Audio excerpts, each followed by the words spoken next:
What is up, everyone? Welcome to the 20 Podcast, bringing you interviews with the best DJs, producers, and music industry professionals from around the globe.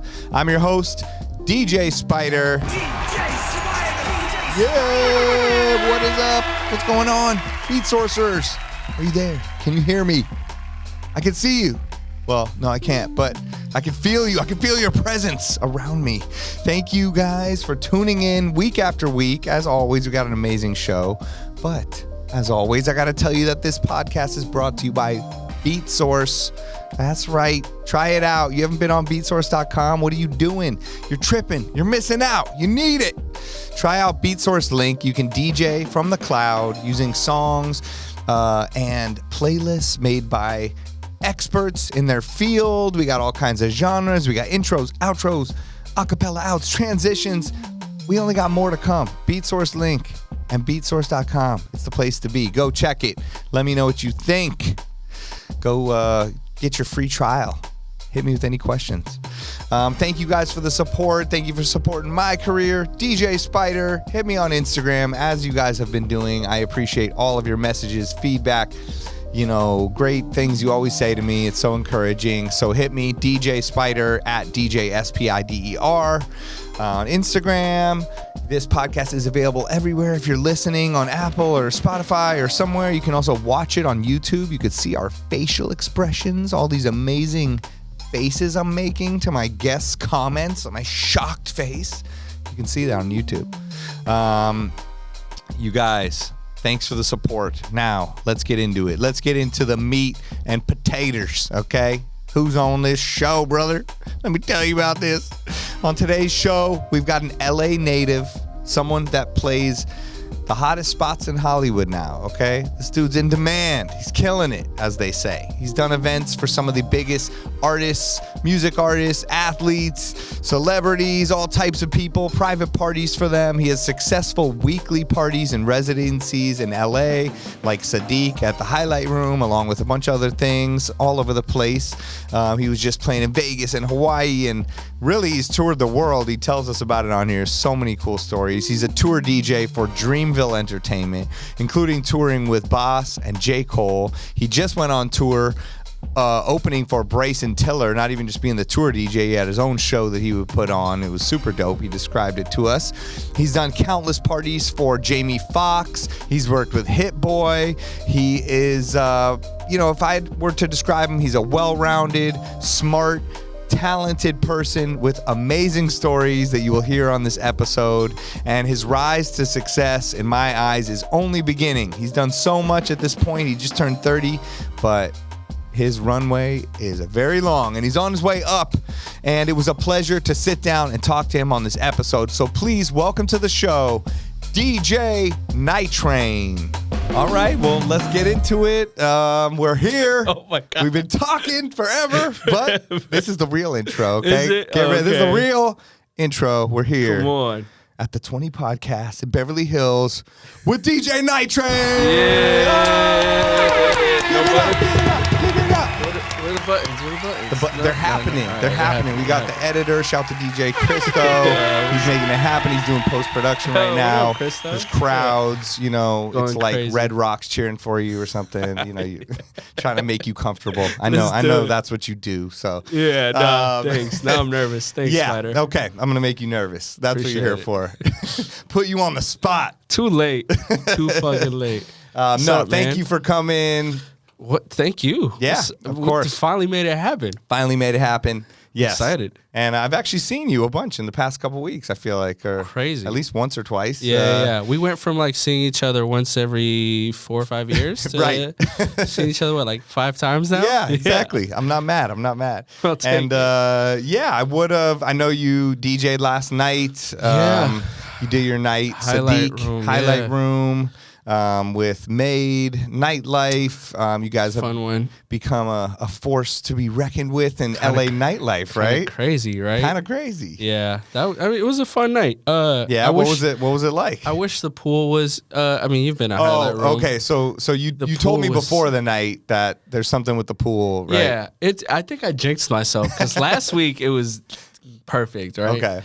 Then last night the pool was out and it was just ropes all around it. Oh, So man. it just makes the vibe kind of Right. weird. Nobody wants to fall in the pool, and then Right. you know, when the pool's down, it's like tables like over it. Right. It's like a real party that you can mingle at. Right. And for people that don't know, this club is called Highlight Room. It's Highlight on the Room, top of the yeah. Dream Hotel.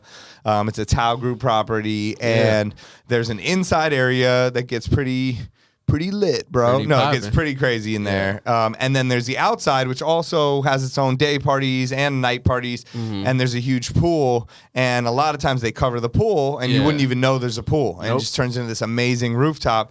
But when they don't cover it, it's the main part of it, it's very easy to fall in. Takes up so much space, and it's like the waitresses are carrying the bottles. Yeah. Trying not to fall in, and it's just Right. you know. But yeah, I jinxed myself. And so where are should've you done playing, on the inside or the outside? it. Outside? Yeah. So you're yeah. outside, I'm and on then during the outside. winter, do you move inside? Move to the inside. Okay. Yeah. Yeah, there's just a different vibe playing in each of those. I love the inside. Because it's louder, More. I It's feel like. When you're louder outside, for you're like, sure. by the end of the night, I feel like I've turned it up all the way, and I'm like, I can't hear anything. Listen, I break all the rules and turn every knob up possible. I'm like, it is as I break red line every as red line. as red line as it can be, because that's the only way it's gonna sound decent out there. I know. So I mean, And you then they're played like, there. we're getting complaints from the neighbors. Yeah. And I'm like, well, I don't know. Put a dome on this shit or something. Do something. Pay them off. How about that? Yeah, pay off But- all of Hollywood. Yeah. But on the inside, it's like a club, and it can get so loud. It just connects and- more. Like you can, you can actually. Well, just the way the booth is, the city's behind you. You got windows. It feels pretty dope. And then there's the big spenders tables right next to you. Yeah. And then it just kind of goes back, and there's a real dance floor in front of you. And it's also like it. I mean, it keeps me locked in, and like I'm not easily accessible, because when I'm playing outside, everybody's coming up behind you, it's like, what up? Let's take a picture. It's like the What's Up Olympics. Like everybody wants to shake your hand. Not like I love everybody. Of course. But when you're working, it's like, yo, I'm trying to change the song, and you want to put me on your Instagram, which is great. But like, let me just change the song, and then Yeah. But and I could just focus more inside. That's why. But either way, it's an amazing party. Do it every Wednesday if I'm in town, and it's become. How long has it been going? Crazy.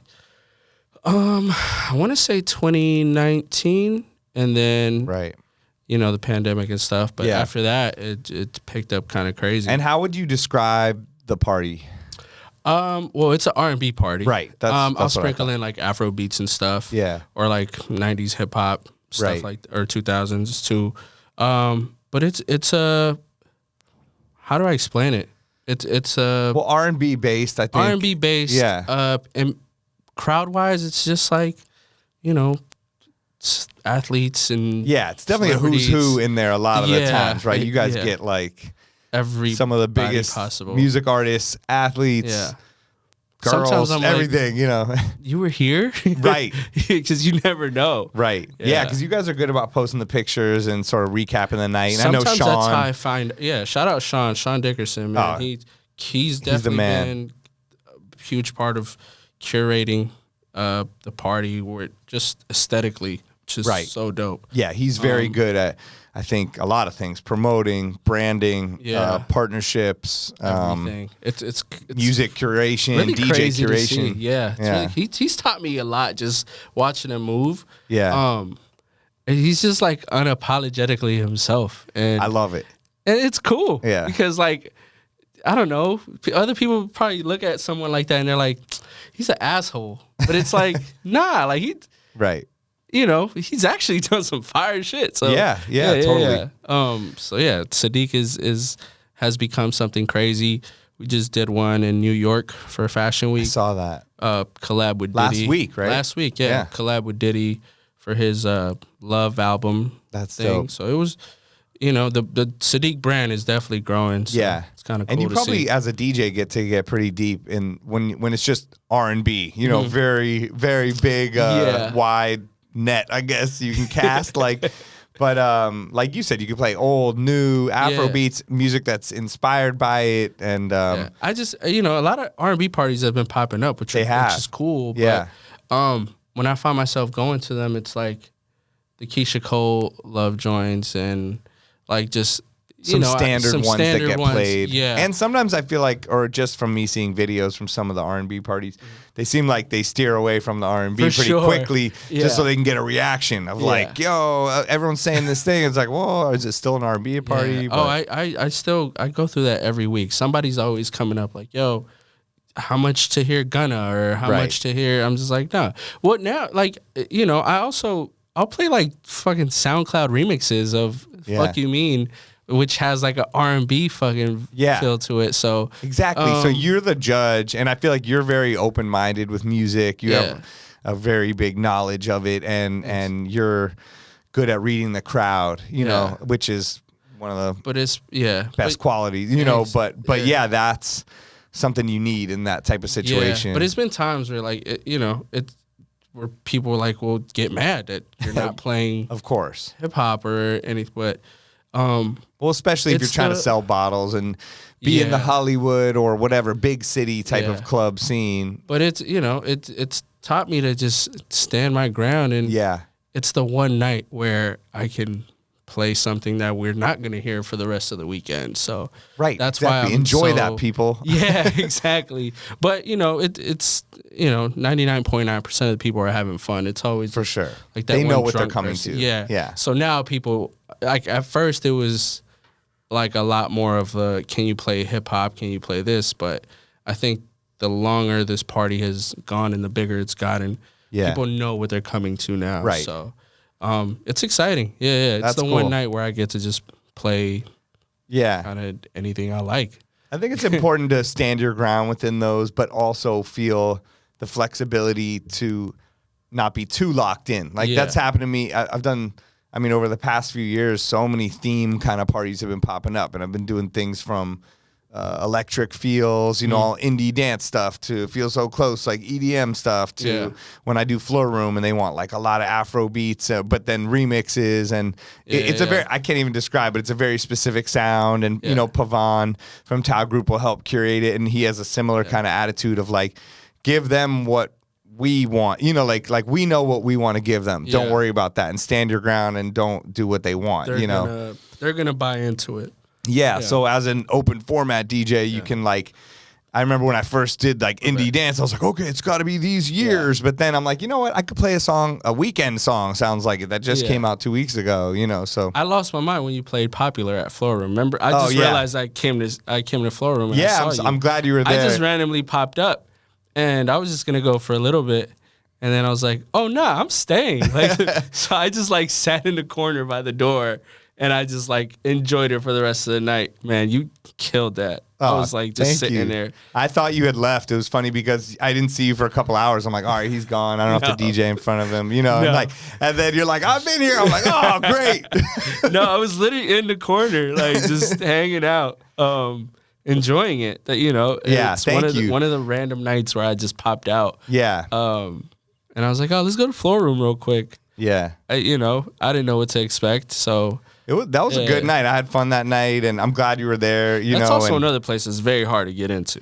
I know. Crazy. It's like they really, it's coming up on a year. I feel like I've been doing it, and I feel like they've changed a bit, making it a little different to get in, easier or harder. I don't know, but in the beginning, it was very hard. What? I just wouldn't even go. I was like, I'm not. I told my friends don't go. I don't want to text anybody. They're like, how do I get in? I'm like, I don't know. I'm like, you figure it out. I'm like, plus the DJ booth isn't the best booth for hanging out with me. So I'm like, even if you do get in, I'm going to say, what up?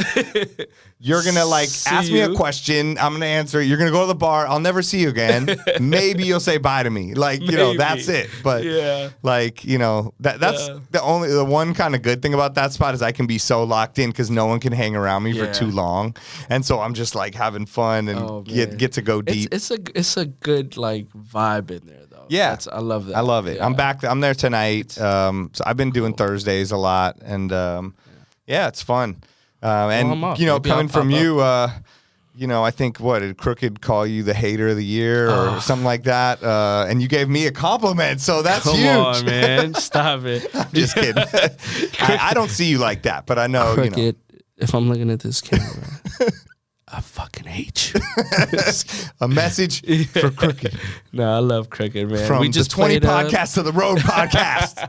Battle of the podcast. Yeah, we just played Everyday People together a couple weeks ago. Oh man, how was it? Oh, amazing. That's Everyday People is Everyday People. Shout out such Mo, an man. incredible party. Shout out MoMA. Yeah. What he's done is absolutely incredible. It's so crazy, man. Like so dope to see these like festival level parties at this point where everyone's singing. I've been going to Everyday everything. People since like 2017. Wow. Yeah, so I work with his brother, Boss. Okay. So MoMA's brother. So, and they're brothers. like blood brothers. So I didn't realize that. Shoot, man, that whole lineage is crazy. Like his other brother is J. Cole's manager.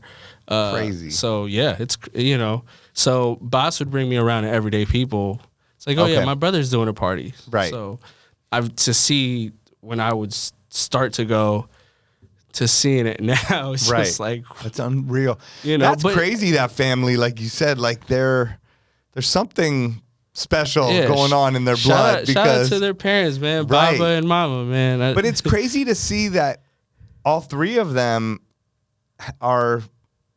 There's something very unique and special, I guess, about how they approach music because they're in that gray area where they are.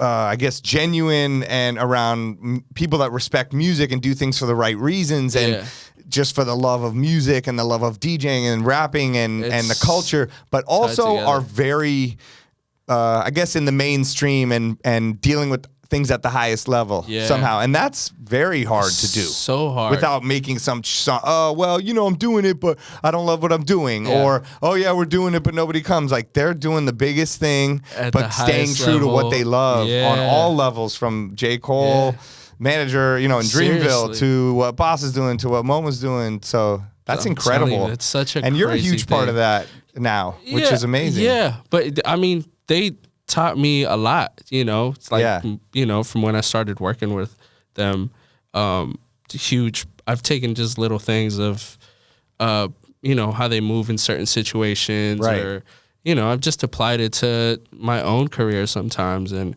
I don't know, it's just so cool to see and be around and just soak it in. Oh my God. Yeah. Everyday People just touring the world. So much fun. Crooked opened for me. Just want to let y'all know that. Shout out Crooked. I'm just kidding. It should have been the other way around. That's my brother. No, MoMA, like I was in New York actually yesterday doing an event and there was a late flight, so I took it home. But I've seen him at Dance at LeBain. Yeah. And like that's some life-changing type DJ sets. Like hearing him and Ellie Escobar playing all this Afrobeat stuff, probably 2018 or 19 when I was there for the first time, and I was like, what is all this? I'm just like Shazam Central, and just like I'm in awe of just the vibe and the dancing and the music and the way they're mixing it. And they put me on the Afrobeat wave heavy early. I remember like 2016 when like the early WizKid records were coming out and stuff like that. Just like, what is this? And we'd play it, I'd be in New York with them and we'd be in an Uber and Boss is plugging in his phone in the car and he's playing all this Afro beats, or like we'll go to Mo's party and he's playing something. Right. I'm just like soaking it all in because I had never heard any of this stuff. And fast forward to now, it's like one of the biggest, fastest growing genres in the world. Yeah, it is. And it has no tempo or vibe, which is kind of dope. Like so it can be any BPM, any sort of energy. Even the subgenres too, like the I'm a piano stuff and When I went to South Africa with Boss and a couple times, and just the music out there is so far ahead. So when we come back here and we try to bring that here, it's like, well, Mo, it's easier for Mo because he has that like that audience. Right. But when I not to say I try and like force it down people's throat, but I love some of the stuff I hear out there. I want to share this with you guys. And, exactly. It's just it becomes a little tough because they're like, man, what is this? Like, give us Future. Right. You know? I know. But yeah, no, that whole lineage, and shout out Mo, Everyday People is incredible. Yeah. Yeah. And it's only going to get bigger. Yeah. Sure. Oh yeah. It's only getting bigger. I mean, Remo was winning a VMA, last night or 2 nights ago. And crazy. No, it's amazing to see where it's gone. And I mean, D James was on last week and he was telling me about doing, in London, like all the bottle service presentation songs or whatever, Afrobeat song, or African like bass songs. Yeah. Which is crazy. So nuts to see. So hopefully that comes here. But I know what you mean. It's not shoving it down their throat, but mixing it in a way where, I mean, that was why I became a DJ, was to share music with people. I didn't think about anything, even like necessarily rocking parties or making money at first. I was just like, I love music. I have it. I want to play it for you. You know, then I learned as we go. Yeah, but we still do that. You know? So I feel like that's within us. Yeah, I'm not scared to play songs. Yeah. It's just sometimes we kind of want people to appreciate it the same way we do. Yes. Because it's like, yo, just feel how I feel about this. But it's like showing someone like a movie you like and they just try to talk to you through the whole thing. You're like, shut up. You know what I just, just watch it. You know what came to mind when you see something funny and you try to show your friend. Yeah. And they don't laugh the same way you laugh. They talk through the funny part. You're like, no, that was the part. Now I got to rewind it. That's literally what I just thought and it's like never as funny. And you're like, it was funny to me. Fuck, yeah. I know. That's true. Man. Yeah, it's kind of Well, we're getting there, Yeah, man. That's dope. What's up, Spider? Do you remember the first time we met? No. Well, remind me. Damn, that's crazy. Should I? No, you shouldn't. Not at all. I feel like an asshole now. No, please don't. What? I ran up on you at Hyde in Vegas. Oh, wow. Okay. It was like an agenda party or something like that. Okay. Like I was DJing? Yeah, you were DJing. That's probably why I don't totally remember. Yeah. No, don't worry about it. With that ladder up to the booth? I was a child just fucking... I was like, you're amazing. Oh, my God. And wow, I feel like a jerk. I usually remember everything. You're not, because we exchanged info. I have like a vague... I have a vague memory of it, but I definitely remember DJing at that club a lot where, like you were saying, you're up in that bird's nest. There was like a table... There was like a DJ booth, and there was like a table in front. Okay. And I think we were off to like the side. Right. But I had been there for like an hour or so. Right. And you were just playing stuff I had never really... I think it was one of my first early Vegas experiences because I didn't really know what people played out there. Yeah. So when I heard you playing just a whole bunch of stuff, I was like, oh shit, this guy's amazing. And just the DJ me, I just wanted to go like run up and just meet you. Damn, thank you. So very fucking childish of me. I was just like pushing through people, just like trying to get to you. I love that. Yeah, I would never forget that because I was like, man, Spider probably thinks I'm a fucking dweeb or something. No, not at all, dude. I appreciate it. I mean, the fact that you even took the time to even listen and come say what up. That shit was so much fun. Yeah, Hyde used to be amazing place to DJ out there. Yeah. They would try to... There was a lot of those presentations, and they would try to control. They had an MC that would be with you every single time, no matter what. This guy Noor, and shout to Noor. I mean, still talk to him on Instagram here and there, but he was, he's kind of like on some Bruce Buffer like announcer shit, but like he would go like hey like crazy. But they had all these routines, I guess, and you just had to like fit in and figure out what you were doing and. It was very specific. Yeah, it was a show. You were up in that booth, and I don't know. I remember Dave Chappelle was there once and wanted to hear like dance hall, and I was like, whatever you want, bro. I'm like, you're Dave Chappelle, son. Yeah. I got you. Yeah. Yeah. That's amazing. How many Dave Chappelle stories do you have? I feel like you run into him all the time. No, I do have quite a few randomly. Yeah. But I don't think he knows who I am, but I mean, I definitely... I've had so many weird run-ins here and there. It's like so funny. Just this South by Southwest, I remember seeing him, and I was at Joe Rogan's comedy club. Oh, wow. Well, like I don't know, this is a long story, but basically ended up somehow in the basement of Joe Rogan's new comedy club. Shout to Buck Rogers out there in Austin. And we walk in, it was just like Dave Chappelle like playing songs off of his phone or iPod or whatever it was to just like a few people, and like he was being the bartender and playing like I didn't even know these songs. Sounded like high tech produced, sort of like Most Def, Talib Kweli kind of songs, but I'd never heard them. Right. And that was an interesting. He loves just that whole era. Yeah. I played at the Dime, and he came at like probably 155. Yeah, he would come to the Dime a lot. Yeah. And they were like, yeah, can you stay a little longer? I was like, yeah, of course. Yeah, I should have said And he ends up just doing karaoke over Radiohead or something. Or... I stayed there till like 3:30ish. Yeah. 4 maybe. Sounds about right. Just like, I want to go home. But that is hard when you're at the point where like, all right, I'm done. Like everyone else is so drunk and you're like, I'm just still DJing. So legendary though, man. Just like fucking at the Dime of another legendary place. He's come in. They used to do this comedy night Mondays at the Dime, and like, you know, the comedians weren't like the top world class kind of ones, and he came in one time and just basically took over and did like 2.5 hours comedy show. That's amazing. Then it led into like, I think DJ Architect was spinning, led into like, Love Architect. He's the man. He ended up, he was texting me like, this is crazy. And then it turned into a night, and then Dave's on the mic at the club night after the comedy ended, and crazy. Yeah. Such a legendary place, man. Yeah. So crazy. Yeah, shout to DJ As Is and everyone, you know, Mr. Best and Nicole, everyone, you know, Andy, everyone that runs the Dime. Nicole, miss you, Nicole. Yes, what up, Nicole? Yeah, the Dime, I mean, legendary. Like, that was, you know, my first favorite residency, like Monday nights in LA, I would do Winston's, which was like the Dime opened Winston's. Like, where was that at? It was on Santa Monica Boulevard and like Fairfax kind of. And it was probably like mid 2000, like 2006 or something. And I remember the Dime was like, we're gonna, you know, because the Dime was always cool, and they would get crazy clientele, but they wanted to have like a nicer spot or something. So it opened. This dude, DJ Mr. Best, he was the main DJ and was booking the DJs, and I met him.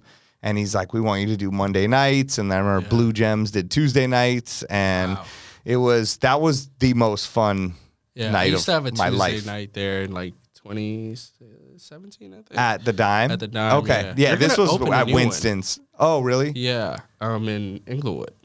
They're going to open one. Yeah, they've been talking about it for a minute. So. They were expanding for a minute. Like, they opened Winston's, that was doing really good. So then they opened Crown Bar, and that became like a super bottle service spot. I remember being there with like Hugh Hefner and like all these Playboy playmates, and like I had some of the most insane nights like at both those clubs. What an era! You really come from a crazy era. I was so young, I couldn't like. Definite. It's all good. Definite crazy. Yeah, I mean, so much. That's not me. I'm sorry, guys. Look how unprofessional it is. You're getting a soundtrack in the back. You ever heard White Flag by Ditto? Because that just popped up randomly on my shit. I think it's meant to be. People need to look that song up, okay? If you could hear a little taste of it. White Flag. Yeah. No, but I'll say, you come from a crazy era of like... It's true. Yeah. Just nightlife. Yeah. Right. I don't know, just the whole 2000s nightlife, Hollywood. It's just around crazy. 2005, 2006, I remember just going out to these spots and just seeing like, you know, DJ AM, Stone Rock, Vice, Graham Funky. I mean, everybody that was just killing it, you know, Eric Deluxe, like it was the beginnings of all that. I remember like AM would do this Wednesday night at LAX, and I think Vice would do Tuesdays at Element, and just to go, I would go every single week, you know, and just stand there like, let me soak all of this up, please, you know, and just watch the most insane things happening, the way they would do their DJ sets, and it was just mind-blowing, like every time. And AM would have routines, but somehow would just do new shit every week, no matter what. I'd be like, I know what he's gonna do. Oh damn, that was crazy. I didn't know that. You know, and it was just so inspirational. Like every night of the week, we would go out to like a crazy party, and then ended on banana split Sundays of like, what is this? Like this is mind blowing. You know? Yeah, man. I wish I was around for that, man. Like so crazy. Yeah, I mean, it's. I just hear stories like you know. Yeah. No, there it was. Well, when did you start getting into the Hollywood club scene? Shoot, 2000. Man, it's crazy we're speaking on AM, but RIP. My first club gig ever was the night he passed. No way. Arena, if you remember Arena. Yeah. So I hit up a dude on MySpace, and I was like, yo, I want to play.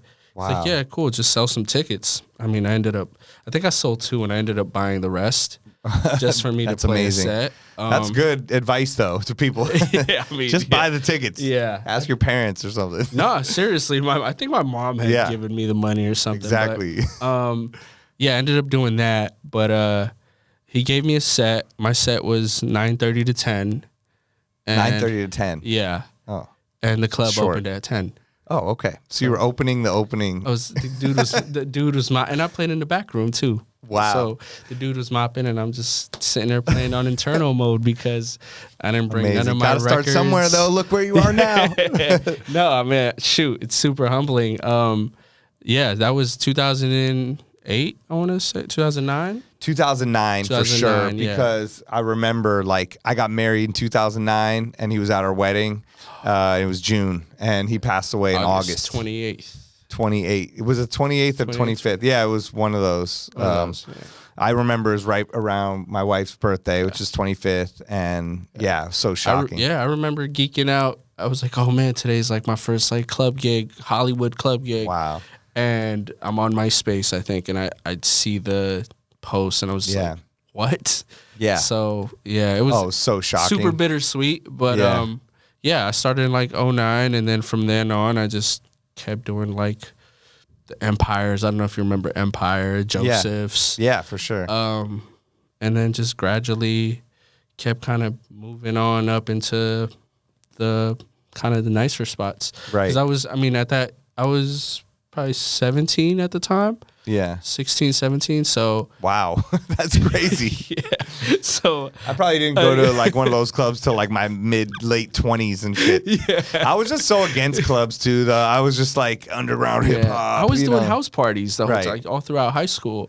That's amazing. And I just built it, like I got the courage and I just messaged him, and that's how it worked out. And then another promoter from Arena, his name's Vico, just kind of was like, yo, come back next week. Sure, sell tickets. It got to a point where I was just like, I'm not going to keep buying these tickets.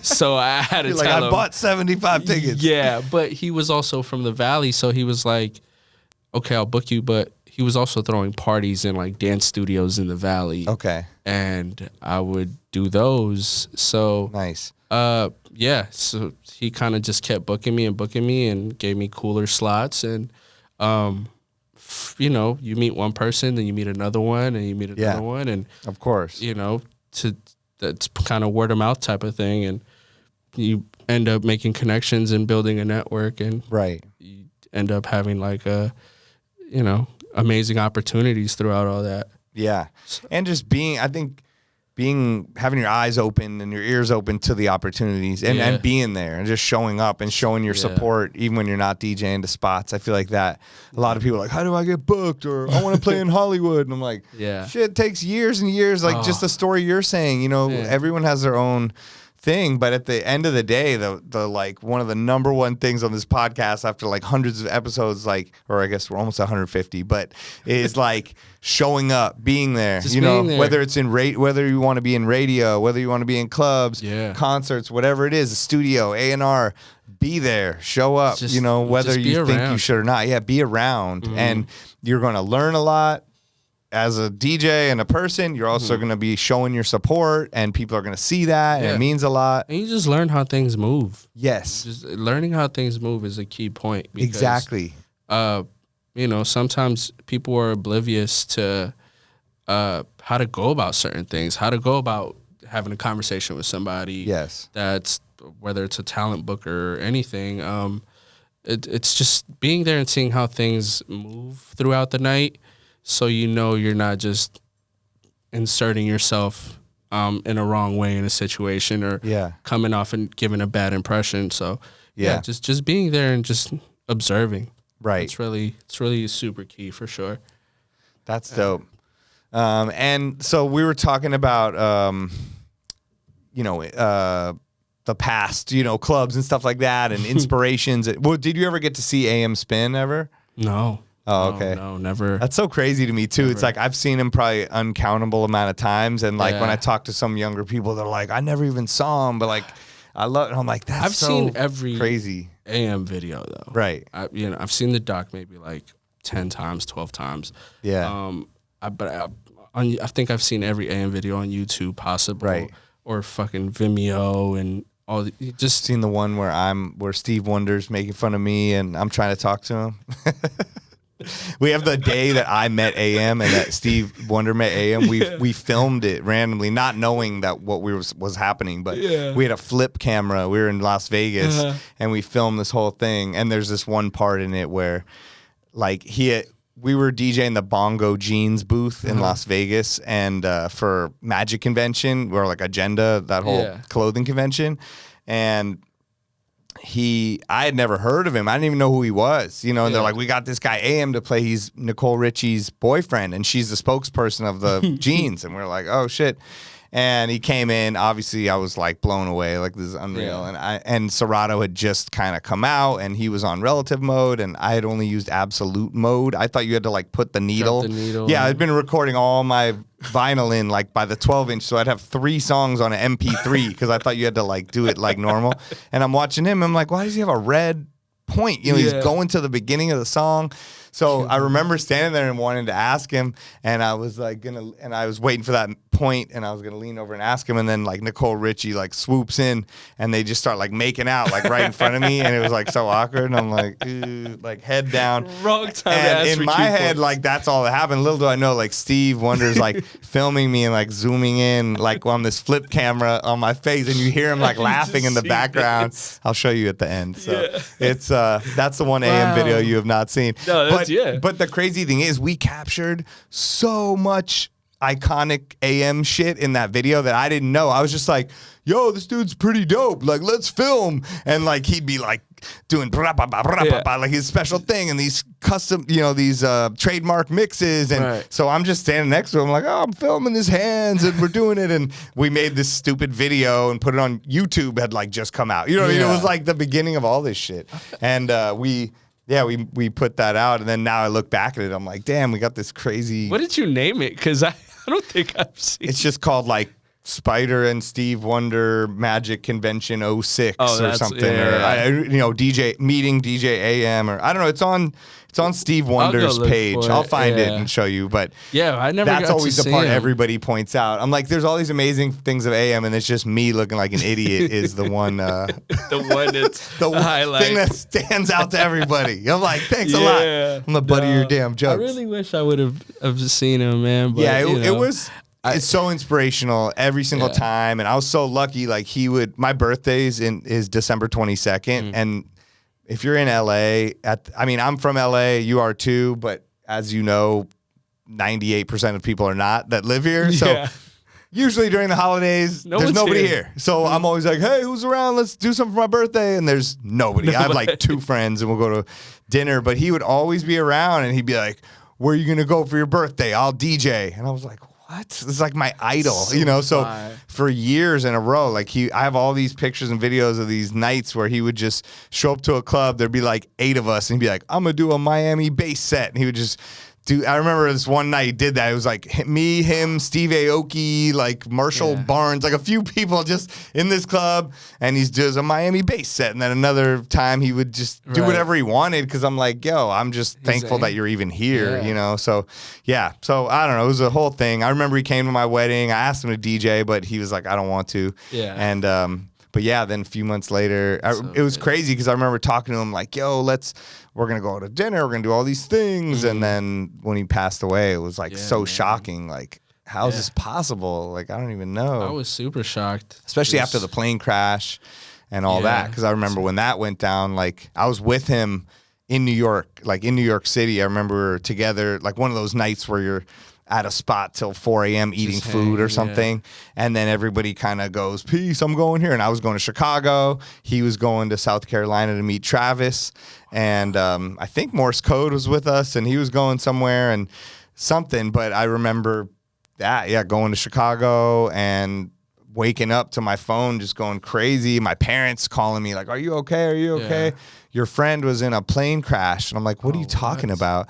And they were like, "We didn't know if you were with him. We know you guys were all together in New York." And then I started seeing the news and talking to our manager. And damn, insane, right? That's crazy. That was such a crazy time, you know. And I remember talking to him the night before because he was so hyped on that they had a private jet. Like, he was like, "Yo, we never had a private jet. They got, you know, because I'm with Travis, and they got us a private jet to take us back the second the set's done from South Carolina." Yeah. And, you know, that shit goes down. That's so, wow. Crazy. That's so wild. Yeah, crazy. And then everyone passed away, like, that was in that plane except them, you know. Except that too, And then I remember, too, at the time, Jay-Z had asked him to be his tour DJ. Oh, and wow. he was so hyped, and it was supposed to be this big, they were going to do it at the Palladium in LA, and there was like no way AM was going to be able to do it.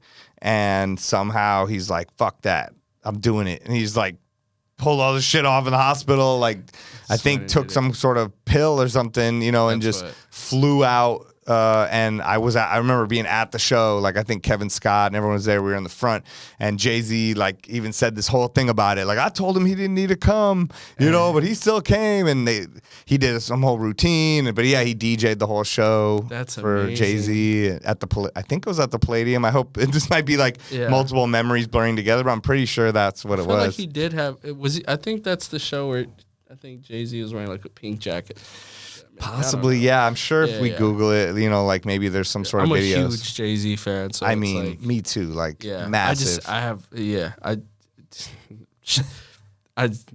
just saw him. It's crazy because I just like in person. Yeah, like I did a gig. It was me and D Nice. Oh wow. In Malibu, and it's like he just popped up out of nowhere. It's like that's amazing. Just like a private event for like big. It was. What was it? Can you say or? I mean, it was somebody's birthday. It was a birthday party. Right. But shout out Reflex, because Reflex, the one that called me, he was supposed to do it. Oh, okay. And he called me. He's like, "Yeah, I think he was taking the kids camping or something like that." Okay. Look at that. Good dad alert. Hell yeah. What? And then that's so funny because he invited me to go camping with his kid, with my kid, and I was going to do something else. So I guess I'm not a good dad. No. Nah. Yeah, well, yeah. So he just came. You got the gig, and I got the camping invite, but you know, that's dope. I wouldn't trade that. No, Reflex is I love of course. Reflex. No. Yeah, shout out Reflex. Any time spent with family, you do not get back. You know, it's all family first. Yeah, but he came out of nowhere and just like that's so dope. Dapped me up, and then Jay-Z. Yeah. Oh my God. I know there's certain people you see where you're probably comfortable DJing in front of a lot of people at this point. Yeah, but that's just one person. Like, it's not my first time seeing him or being around him, but it's just like every time it's just like, oh shit, right. You know, he's just so iconic. Like your crazy. DJ brain just goes wild. Like, what should I do? Yeah. Like, because he knows so much about everything from the samples to all the music to. I was playing a Kalen For Real song, which is an artist out of LA. Of course, he signed to Rock Nation, which I didn't think of it at the time. I was just playing it. Right. So that's what made him just come out of nowhere and just kind of like. Look at that though. That's good dope. shit. Like, and he's like rapping along to it.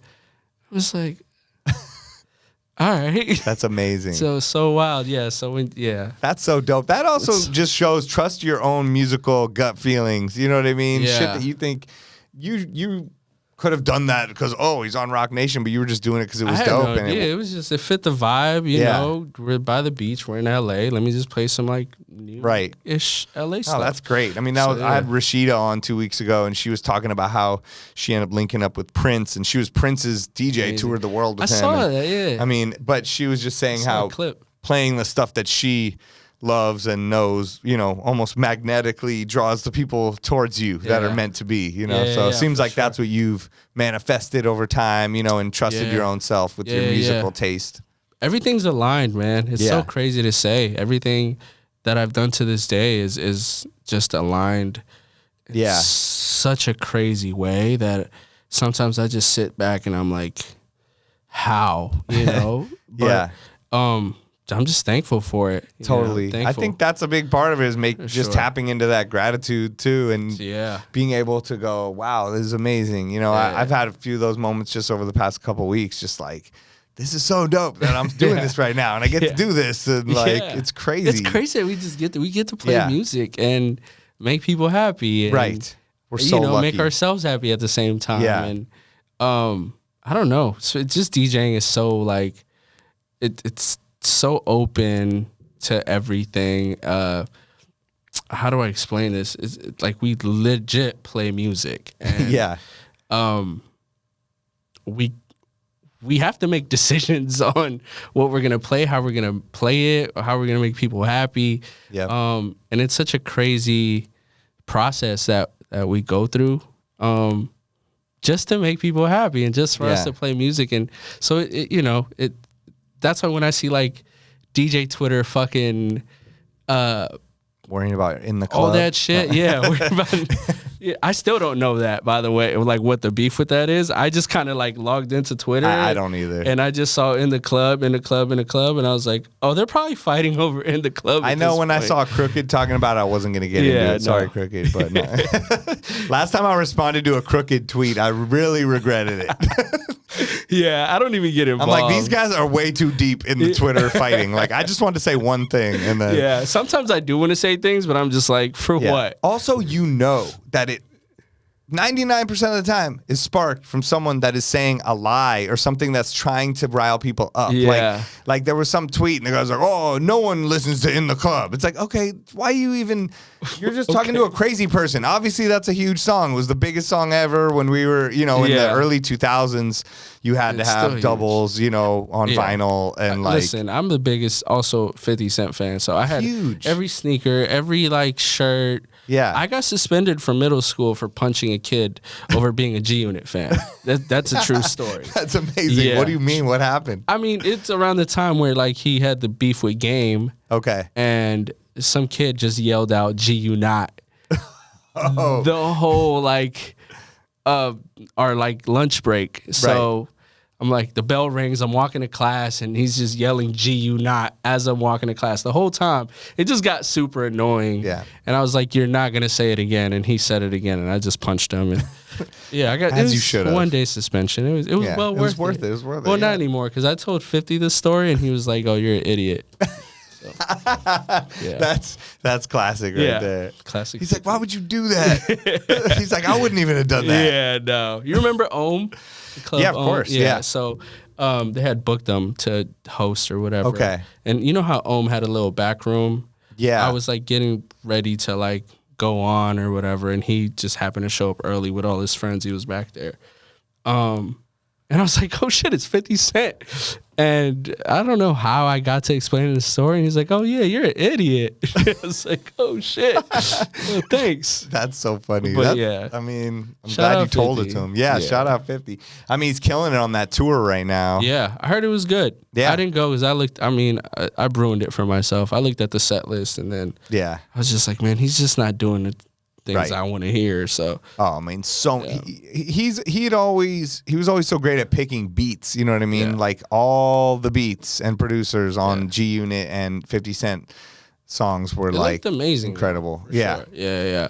But yeah, like that's why I said all that to say that like, we get to play music and we're creating careers off of this. So for us to put so much time and effort into fighting over if In the Club is the biggest record, it's like, be thankful that we get to do this, that we even get to play in the club. Yeah. But and it's a big world. I mean, every time I find new DJs every day that have like 1 million followers and play techno music in Berlin, or I'm like, who is this person? Like everyone's doing their own thing and they're not worried about the little arguments on Twitter. That's something that's helped me a lot, man, because before I used to really care a lot about what people thought. Yeah. And I mean, it's not about not caring anymore. It's just like kind of falling back on putting so much value on people's opinions that don't really like push you forward. Yes. Because I was always stuck in a kind of like a space where I wanted to go by like the OG rules and abide by just how they did things. Yeah. But we're in such a evolving world every day that DJing is so accessible now. We were talking off the air where now we don't even want to say we're DJs. Right. Like, I'm like, DJing? I don't know what that is. Yeah. So I just stopped just putting so much importance, and it's just like, let me just focus on what I can control and try to make the best career I can out of playing music. Right. And doing this, like, can we get to DJ? You know? Yeah. I know. I mean, you're talking about like the OGs and that kind of world. Yeah. And I know I kind of, you know, read about you here and there and some different things and saw that like some of your influences were like Ross One, which that was one of the top ones you listed, which was kind of dope. I mean, Ross is the homie, but also incredible DJ. Also shout to Rap Tees and everything he's created, and just a very, I think, genuine and creative and smart, knowledgeable, talented dude. Yeah, it's crazy because I'm in a space where, you know, there was that era that we just spoke about, the AMs, you, Steve Wonders, Eric Deluxe's Fives.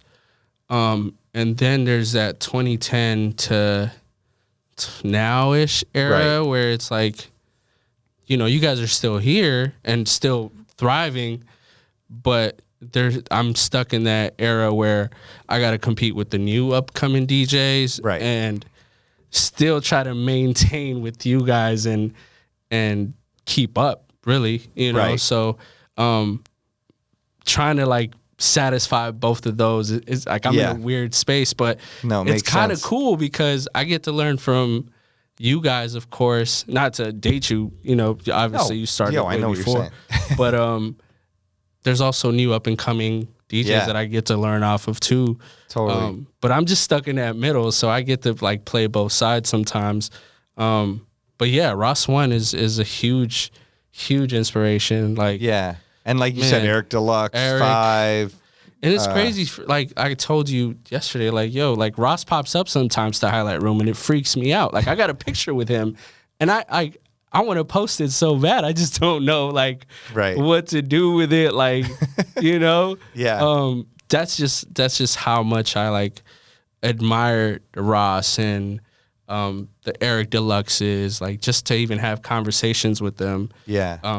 It's still mind blowing to me to this day. And you know, they won't believe, Eric won't believe it. Sometimes I'll just text Eric randomly and he'll be like, oh, shut up, you know?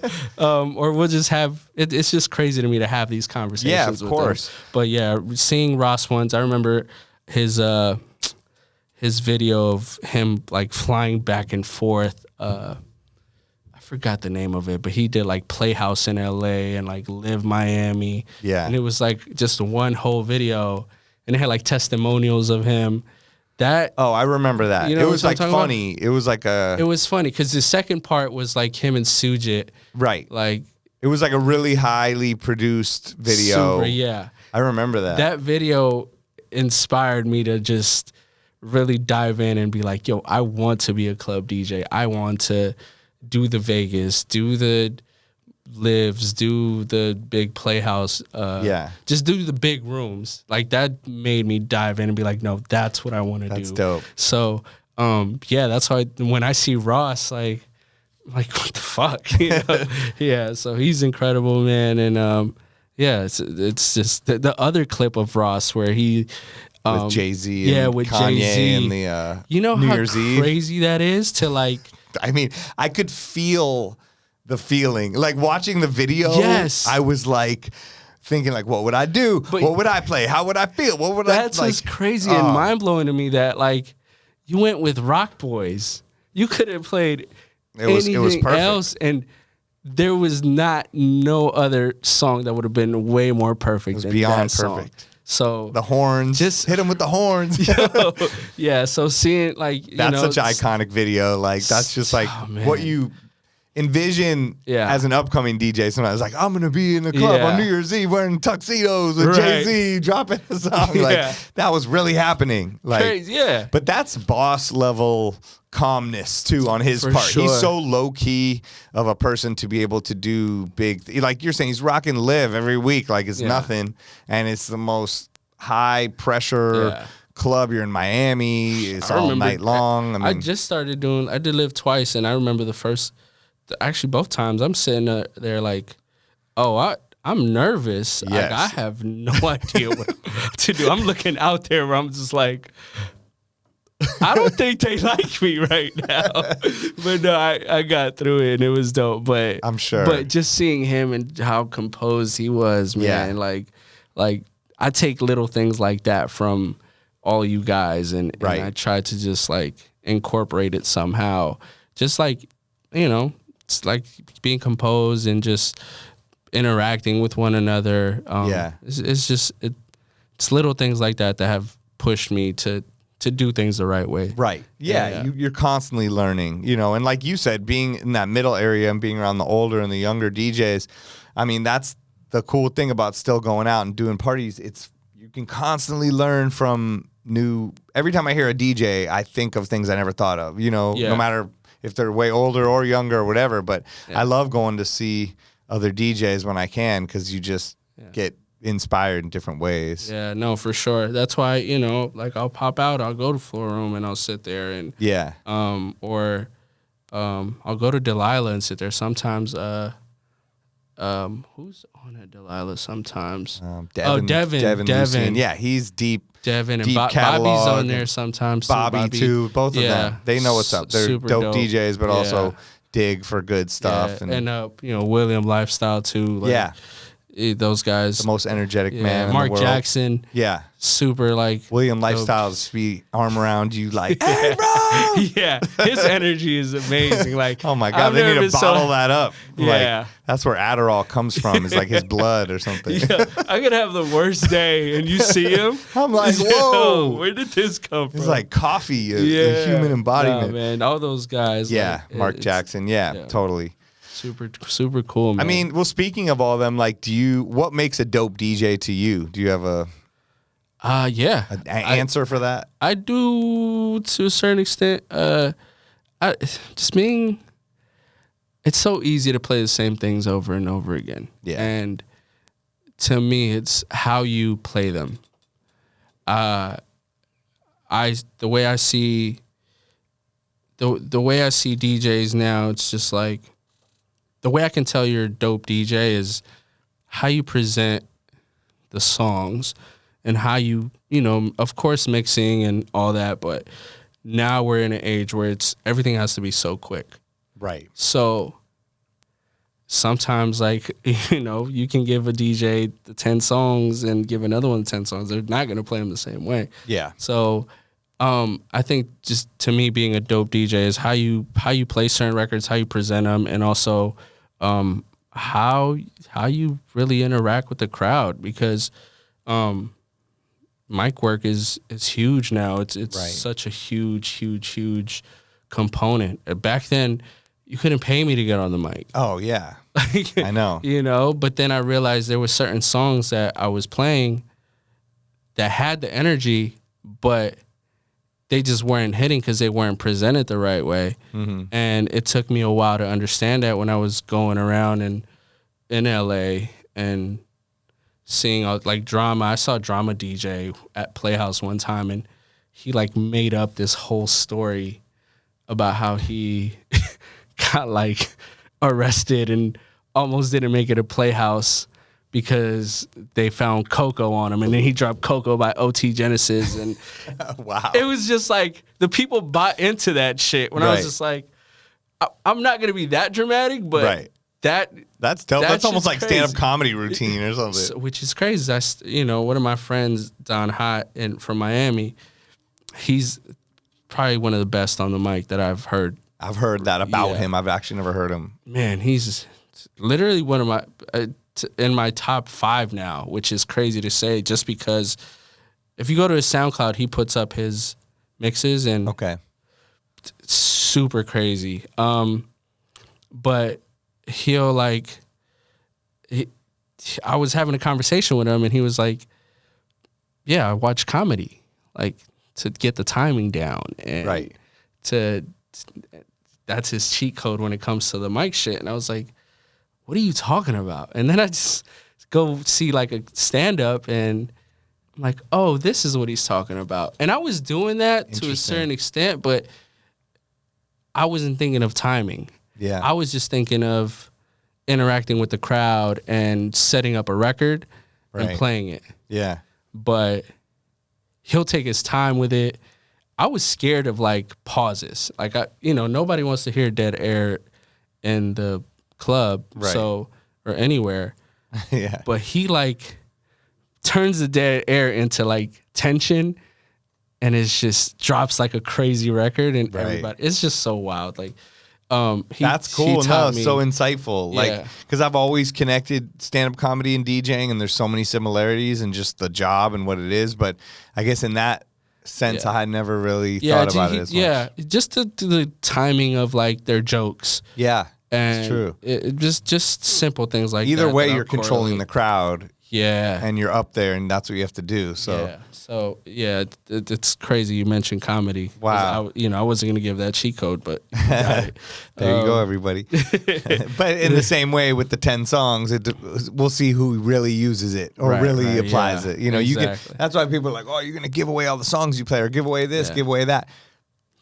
If somebody has enough motivation to then go through and do all the same things that I've done or you've done or whatever, then more power to them. You know, most people are not gonna do what you or I are going to do. Yeah, you know, we all think differently, and we all think differently, and we all just we all play differently. Right. That's why I'm not, like you said, I'm not scared to give you all my music or same. anything. I'll share my shit with everybody. Seriously, like, I am. And there's many different kinds of DJing, like you were saying. Like, I mean, you do so many different kinds of DJing. Yeah. I mean, you're a tour DJ. Yeah. You're a nightclub DJ. You're an event DJ. You're probably wedding a bunch of other DJ. Wedding DJ. You're whatever the hell you want to pay me for. It's also different. But it's also different, right? Like, and even the crowd work at the club is much different than if you're the tour DJ behind the person performing or before they come on, right? I mean, no, it's so different. Like,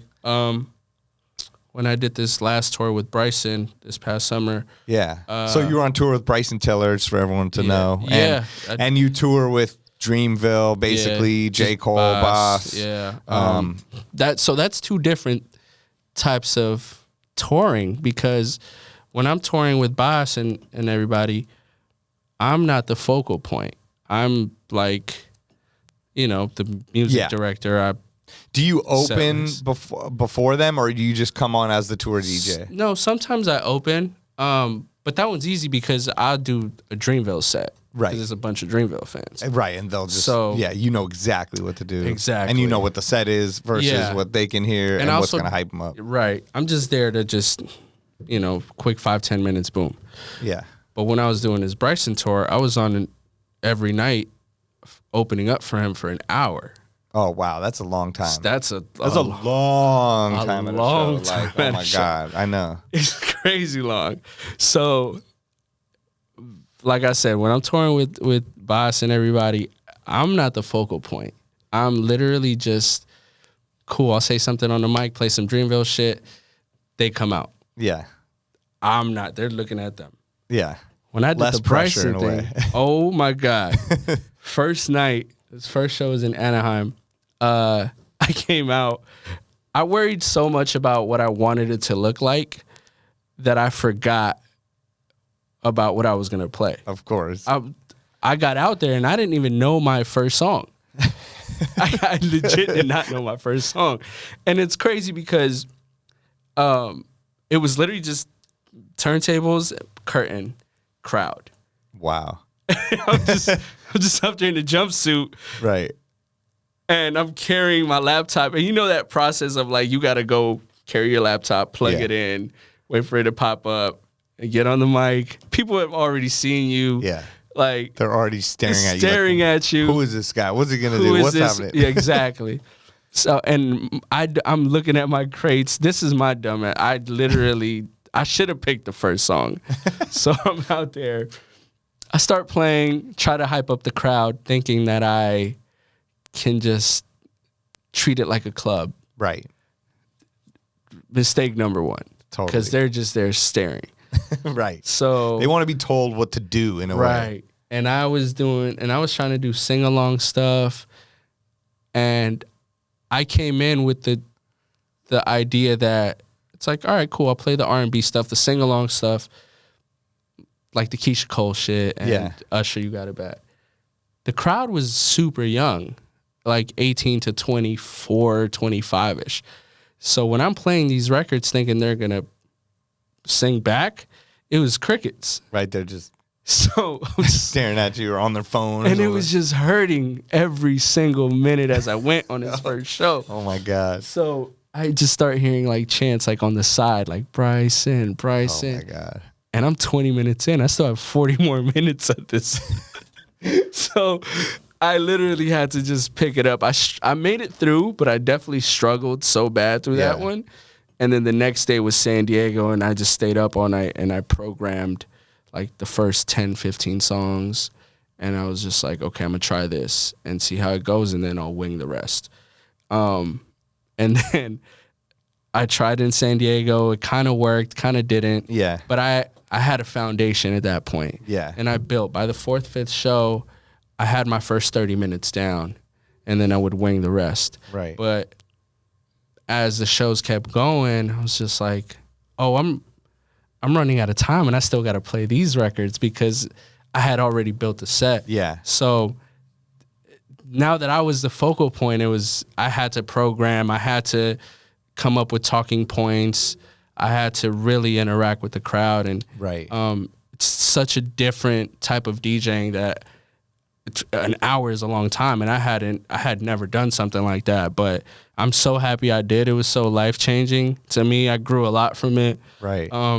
And I was out there in a fucking jumpsuit just having a blast. The dope jumpsuit. I saw a white jumpsuit with your name on it. Yeah. I made 4 of them, I think. That's I did like tight. two black ones, a navy blue one, and a white one. That's and then dope. I had a trench coat. So the theme of the tour was Back to the Future. Oh, so I didn't realize that. He would come out and like he was Marty. Oh, that's why you had the DeLorean? Yeah. Oh, so okay. Now it all makes sense. Yeah. So he was Marty McFly and I was the Doc. Oh, that's dope. So yeah, that shit was amazing. As a DJ, to be billed like side by side with an R&B artist, one of the greatest of his generation, is insane. I feel like that's something that's never been done as a full open, as like an actual act. Right. So I'm looking for, it's like I said, it's never been done. So it's kind of hard to market and kind of hard to sell it and hop on different tours. But how did that come about? We met at Highlight Room. Oh, okay. At SaadiQ. Nice. Randomly he popped up. Go. He was like, yo, you're incredible. I was like, oh shit. Thank you. I couldn't tell it was Bryson. He had a hoodie on. Right. And then he came back. I was like, yo, this is my shit. I was like, dope. And that was it. We met that time, and then his manager called me. He's like, yo, Bryson wants you to go on tour. But I don't know, being a tour DJ for so many different artists, like I didn't want to do that as much anymore. Just be the background. Yeah, tour, just because I just kind of wanted to focus more on the Nitrane brand. And of course, I'm still going to do stuff with Boss and everybody, but those are my guys. Those are my brothers. I'm always going to, we got a show, great, cool. Right. But trying to just juggle 2 different artist schedules and myself at the same time, I just thought it was so hard. And then, so I kind of was just like, yeah.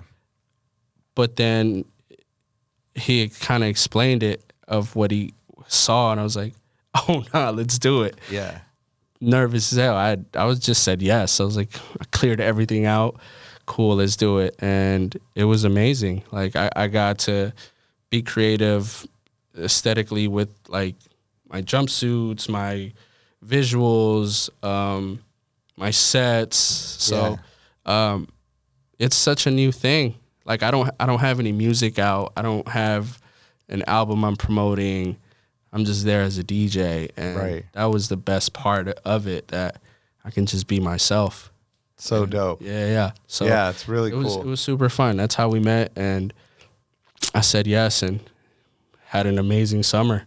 That's so cool. Yeah. I mean, that's just, it goes with everything we've been talking about, and just like being nervous about something and saying yes to it, and falling on your face almost and getting back up, and then everything being great, like you have to kind of be willing to just put yourself out there, and the first night might not go good, and by the end you're killing it, No, I mean, I'm telling you, if you would have seen the first one to the last one, you would have been like, oh, this is two completely different people. Yeah. And I felt that. Yeah. I felt that because I became so much more confident in my skill, and if I can do that, I can come back and do a live. I can come back and do Vegas, which I was just there this past weekend. Was it a couple weeks ago? I think it was.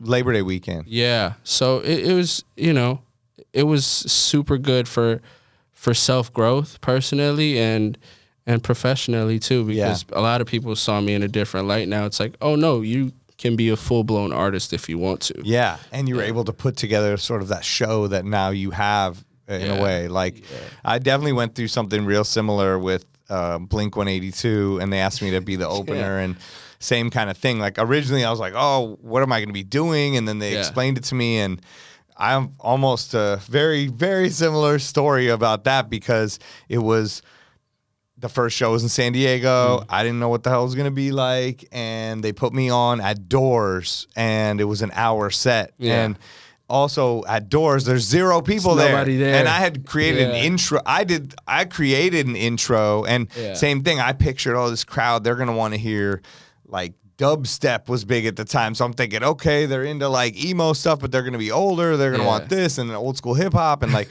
everything I put together, like, it was horrible. And because, like, the first show went so bad for me because, like, there was nobody there. They're, like, coming in. They're trying to figure out where they sit. They're getting popcorn and a drink, They don't know what's going on. They don't know who the hell I am. And you have a whole show ready, and they just come in and have no idea. So that definitely I had, oh, my God. I went back to the room that night. Like, that was horrible. It was not what I thought. And sort of had to redo everything. And then they're like, all right, we'll put you on 15, 20 minutes after Doors. So at least there'll be a crowd of people. Yeah. And then I had to learn. But same kind of thing. And then by the middle to the end, like, so much more confident in things I'd never been confident in.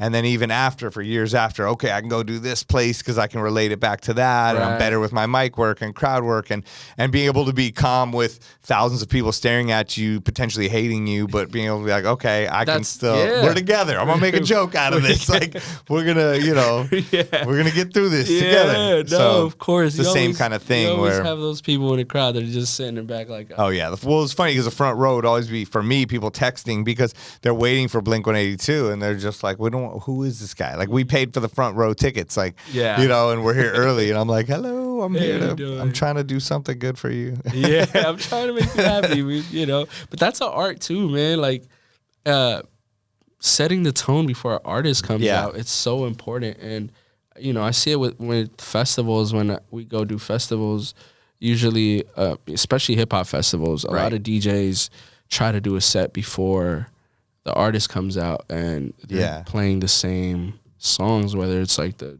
Ferg Work remix or the XXX Tentacion joint, Look at Me, or just, that super like mosh pit type of music. Right.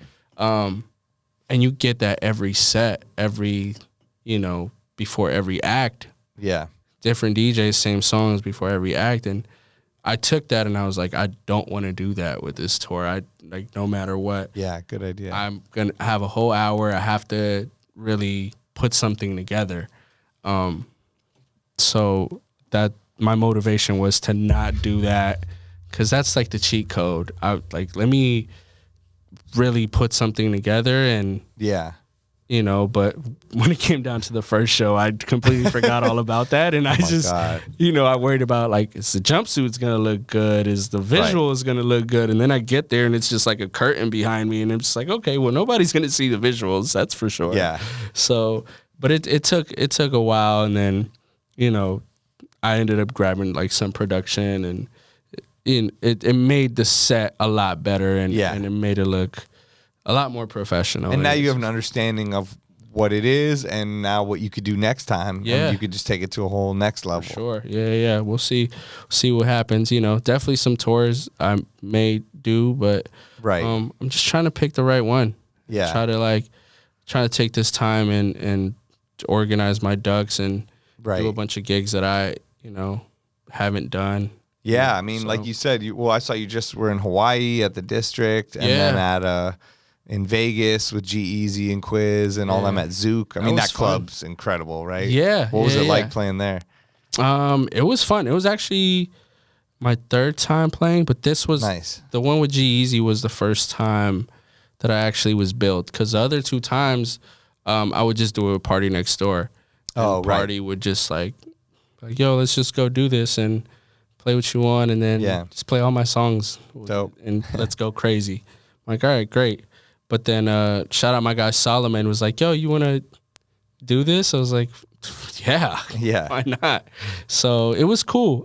Shout out Tay James too, and Flight for just being super hospitable. There was like some stuff, like a mix up with like Run a Show or whatever, but Tay was super, super gracious to just let me still do this shit for like a little bit, and I was like, fuck it, let's go crazy. Dope. So, I think he was at Flow Room that same night you were there, or maybe not. Maybe it was he was definitely there around that time. Maybe it was the week before. But he's the best, man. Yeah. I met him like way before we were doing this podcast, and then he came on during the pandemic, but I got to get him back on for a real episode. Yeah. It's also so crazy now that I'm thinking about it, how like everything is linked. Tay went to college with Boss. Oh, really? Which is so kind of weird. That is weird. And like, so it's like so many different worlds come together, and I'm like, oh, you guys know each other, and just proves you're in the right place. Super dope. You're doing what you're supposed to be doing. The universe is putting it all together for you. Yeah, man. Now I'm on the fucking 20 podcast. Now you're here with me. It's crazy, right? Yeah, no, I've seen a few episodes, and we finally got it done, man. I'm just happy to be here. Oh yeah, me too, man. I've been a huge fan forever. Oh, thanks. I appreciate it. Yeah, trying to do it with this podcast and just shine light on all different types of DJs, different people from all aspects of it, Let me ask you something. Where do you see like just the DJ career going, like the trajectory of a DJ going? It's such a wild... It's hard because it's more common than ever. Like we said, we don't even want to tell people we're DJs anymore because it's like, oh, everyone's a DJ. Like there's more than ever, and there's more there's also more opportunities than ever, but there's more DJs than ever. But it's also like a hobby for so many people, and it's hard to see that line between the professionals and the hobbyists, I guess, and the general public really doesn't understand that. Yeah. But I think that I think it's only growing, and I think it's only going to get bigger, and even through doing this podcast, I've learned that, damn, there's like a whole industry of sports DJs, and that's their whole life, and there's a whole industry of all these different sort of niche markets where people are making really good money, and they're living out their dream by being the DJ for sporting events or for tours or for who knows, like all types of stuff. And then it can lead to, we've had, very successful A&R people that were DJs, people run records, they're DJs. Like everyone comes from being a DJ, or being in tech things or starting stuff. So I think it can lead to a lot of things, and you can also make a lot of moves as a DJ now. And it's not so much like, oh, well, and then when you're 40, you're done because you're old. Like now a lot of people are doing it. They're 40, 50, 60, all the OGs are still doing it. And then people have found different ways to do it. So I think it's still very new. I think it's still growing, but I think there's still a ton of opportunity. And it's almost like this blob that's like slowly solidifying into like, okay, there is some industry standard things, because like you said, when I was starting, it's like shit was so shady, and it was just like all cash and like a lot of like, and now it's a little more corporate, and Vegas is corporate, and there's like standards and things like that. Yeah. There's still not a lot of like help for professional DJs. And I think that was something you mentioned earlier, where having some kind of collective or group or company that can help DJs, point them in the right direction for health insurance, taxes, things that are real life things where if you are going to make it your career, stuff that you have to learn about. For sure. But just because I come across certain things where it's all new to me too. Right. That's why I try to. But you guys also, like, it's new to you guys as well, because this is something. A lot of the stuff wasn't around, or people's having families now. Or, and like I said earlier, it's evolving so much that we're all trying to play catch up, and we're all learning new things as to whether it's invoicing, whether it's doing admin work and everywhere, marketing ourselves. I think there needs to be just not even a group, not even maybe just like a hub of somewhere we can all go and just be like, hey, I need help with filing taxes, or how do I like write this off? Yeah. Or little things like that. Yeah, just totally. For professionals and like you said, a lot of people are finding niches and making careers and making so much money out of it that you make all this money or you're doing all these things, and it's like, well, now what? You know? And just like some guidance, you know? But I get it. We're all learning. No, I think that would be useful and a time, cool thing. Really, with time is really the only way we can find our answers and come up with something like that. But I think starting early and even just having a conversation is helpful, at least just to plant the seed in people's heads. But because I mean, it's as serious as you want it to be, I guess. Yeah, you know, for sure. It's like what this could be your real life. You know, I support my family off it. It's crazy, you know. And when it got to that point, I was like, damn, there's more pressure than just like me. Like, I'll stop whenever I want. It's like, okay, that's how it started. But that's what, like, when you said, like, there's a blurred line between hobbyists and professionals. Where, you know, we all started as a hobby and it's fun, and then it's turned out to be our careers now, and we're learning. We're going through obstacles, but learning at the same time, trying to find solutions. And I think there should be some type of conversation or just like a guidance of sharing knowledge more than anything for the younger generation, because I hear a lot in other podcasts or just in general where it's like there's no younger generation of DJs, or like the younger generation of DJs don't have the proper etiquette. And I think it's because we're so caught up in us learning as well and trying to still carve a way for our careers and build a pathway that we do forget to kind of sometimes look back and be like, hey, this is kind of how you do this. Maybe you shouldn't. Maybe you should turn your master down and maybe, you know, not be in the red or just, you know, little shit like that. It's true. But, you know, it starts with a conversation. It just starts with sharing knowledge. And like you said, DJing is so open-ended, and like it starts with a thought and a conversation. I think it's a good idea, though, to have something like that, you know, a resource place for DJs to be able to learn about the things that could help them outside of the music part of things. For sure. And I know that's even what actually Beyond the Music and Beatsource and Vice, you know, were trying to do when they were doing that the retreat, and people would learn about these things and talk about it. But it would be cool if there was just a 24/7 spot, you know, that we all know we're going, or you pay for a membership, or I don't know what it is, and it can get you. It's something that because even like I do so many private events, and they're like, okay, you need a COI, you know. And the first time I had to do that, I was like, wait, what do I need? What? Okay, you need a certificate of insurance for $1 million, $2 million, $3 million. I'm like, $1 million? What are you talking about? Where do I get this? Yeah. Little do I know, you just pay an insurance company. It's easy and it's simple, and that's like a standard number. But here, you're like, wait, I have to get a form for $3 million of insurance. And what am I doing? And so my first time, like now I know how to do it. And that's where managers and agents and stuff come in. But a lot of times they don't even know. They just want to help you book the gig and get their commission. I have a manager. Yeah, that's something I wanted to ask you about. So you just have handled everything yourself since the beginning up till now. Yeah. Up with the tour stuff, I had my friend Maddie, who is part of Dreamville. He's an exec at Dreamville. But Maddie and I have a friendship that, like, you know, I've never. He used to manage Ari Lennox as well. Wow. So he's hip to the management. I'm also hip to the management because I've been a road manager. I've been an artist manager. Right. So I've done so many things that I apply it to myself. So just now I'm learning that you do kind of need a buffer in what sense, like negotiations?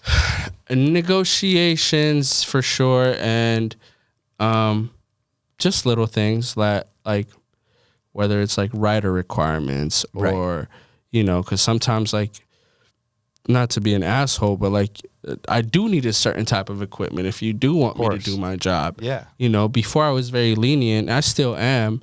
You give me anything, I'll make it work. But but it is nice to have that bad guy on the other side that goes, right, if you don't give us the shit, you're still paying us and we're out. You know, like, because it's a hard time you saying that. You're like, no, make it all work. Let's go. I'm a DJ. But like, you need that person like, no. That's me. That's my personality. You're not going to make him look bad by putting him on this shit. Spider, that's my personality. Where it's just like, all right, cool. Yeah. Like, I'll make it work. But I noticed I was just like, yo, Maddie, it took Bryson's manager, Neil, to be like, yo, connect me with your people so we could sort shit out. Right. And you're like, where are my people? Who are my people? Who are my people? But I didn't want to. Right. I didn't want to be like, you could just talk to me.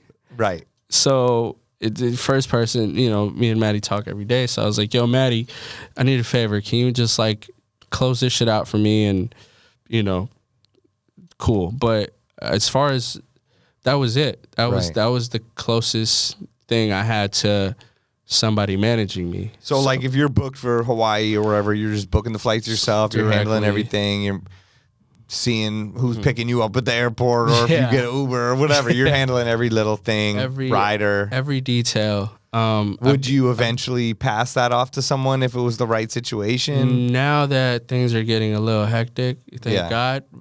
Yes, I kind of. Because sometimes, I mean, I've noticed, at least with me, it's hard.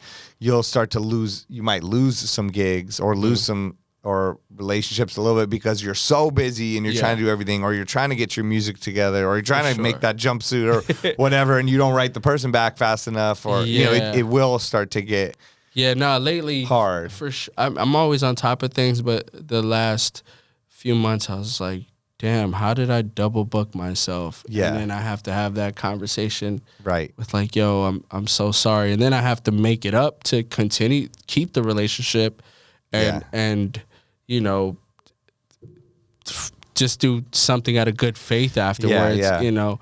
But yeah, as of to this day, I'm handling everything myself, and it's cool. I'm hands-on with everything. I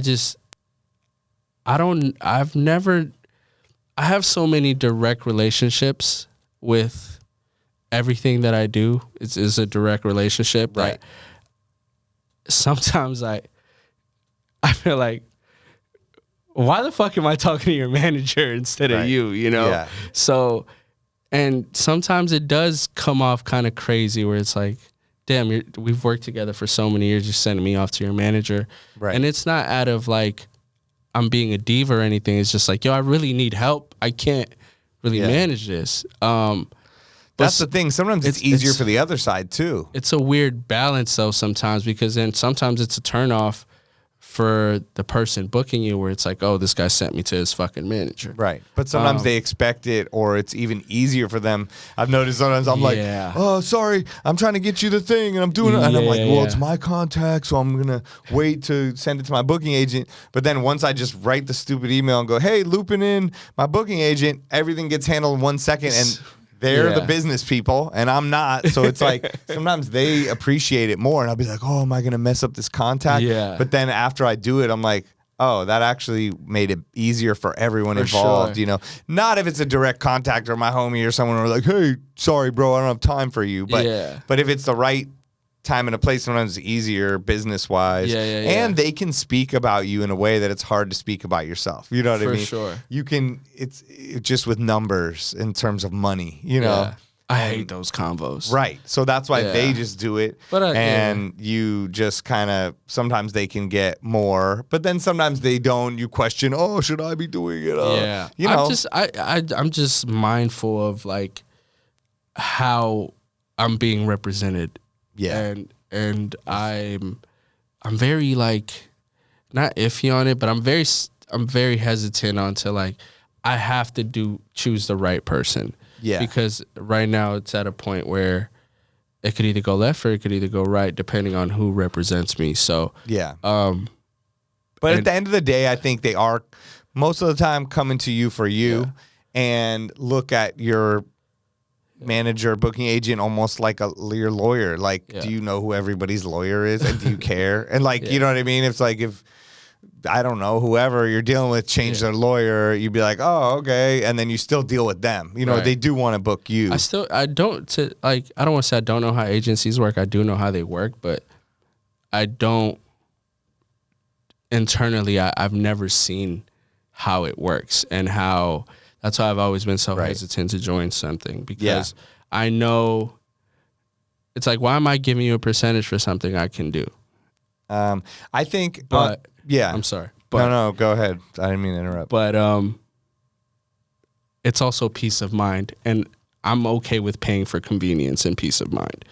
It's just now I'm trying to figure out, like I said, it's just finding the right representation that's not gonna turn off. Or not just turn off, but just not make my existing relationships feel any type of way because the existing relationships I have now are what have made me today. Right. So but a good agent manager would you could still deal with those relationships yourself, and then they'll deal with other stuff. For sure. And I think in a way you're building, that's the point of paying the manager agent person even at first if they're not getting anything because you're showing the good faith of like, okay, I'm going to give you a piece of all this stuff because we're going to build this together and we're going to do things together that I never would have been able to do by myself because then you're going to take what I got and we're going to help build it and you're going to use your contacts and mine together and that's in a perfect world what it should be, you know, and you're paying yes, for the convenience and for the help and for the time, like your time is valuable. And so you're getting back a lot of time by doing that, and if it's the right situation. But if you are with the right person too, they're they're raising your rates, they're getting you residencies, like they're doing a lot of things that maybe you're not doing. Yeah, for sure. No, eventually. I know. I know for sure there's so much more that I could do if I had the proper like representation or a proper manager. But like I said, I've just always been so hesitant, and I've been on the go since I can remember. So I've never had the time to really sit down and be like, okay, let me go take meetings or let me go figure this out because if I'm not here working, I'm traveling working and or I'm home working on other people's projects. So and not everyone needs it. I mean, like you said, you're doing pretty good. It's all working out. If it ain't broke, don't fix it. Keep going, and then you'll probably hit that point where either you'll meet the right person or you'll feel I need. Like in the same way you were building the Bryson Tiller show, like, okay, I did this. Oh, now I got to figure this out. And as you learned, your career is going to be the same thing. Okay, now I need help on this side. Like things are falling through the cracks. Like I'm too busy. No, for sure. I'm excited to find that for sure. Like, I know it's bound. And I to think happen. you're connected enough with the right people that you'll find the right person eventually. Yeah, and if I don't, I'm just gonna create it. Yeah, it's simple as that. Which is also amazing and what you've done for your whole career. So just gonna create it, and you know, if I can't find a home that I feel comfortable at, create the space, man. Somebody told me that. Just create your space, create your environment, and you know, the possibilities are endless. And DJing is open ended, and it doesn't have to be just DJing. You know, there's so many different parts of me that do have to be managed, but it's about finding. I can't have 8 different managers for 8 different things. It's about having the one to, you know, so, you know, it's bound to happen for sure. And I'm excited to have these conversations, because I have had conversations with other DJs of like, yo, how does it work, but like, how do you feel about being a part of it? Yeah. Not a part of it, but just how do you feel about your business being intertwined? And does it coincide? Does it align? Does it work for you? Does it not work for you? Yeah. Because numbers are going to get worked out at the end of the day. Right. That's the last thing. It's to me, it's more about, do I feel comfortable aligning my brand with this brand or that brand, or do I feel comfortable standing next to, you know, whether it's a ICM or a CAA or UTA type of people, like, you know, just stuff like that. That's like, I'm very mindful of my brand, how it moves forward and what it aligns with. And because, you know, we all get one shot at this. So we really have to be super careful, but still, you know, take risks and have fun, but still be mindful of how you move forward, for sure. Yeah, you got to make the right moves, but also not be afraid to take risks at the same time. Yeah. And in their DJ set and in your career, like all of it. Yeah. To move forward. Oh man, I'm excited though. It's gonna be a good one. That's dope. And one thing we didn't talk about outside of DJing is, I know like your whole life you played soccer, right? Yeah. And I've been thrown into this world because of my son. Is like, he wants to be a pro soccer player. He's so good. Thank you. He's like, he's so passionate, and I try to just really be there, support him, and do what I can do. But I know that was a huge part of your life, right? That was going to be your... that was my end all. That was like, I had no other goal in life. Like, really? So you've been playing your whole life, like kind of since you can remember? 4. Yeah. I want to say my dad would throw me in there. And did your dad play? Was that why? My dad played. He was number 15. I was number 15. Like, wow. I took on that. He played defense. I played defense. That's so cool.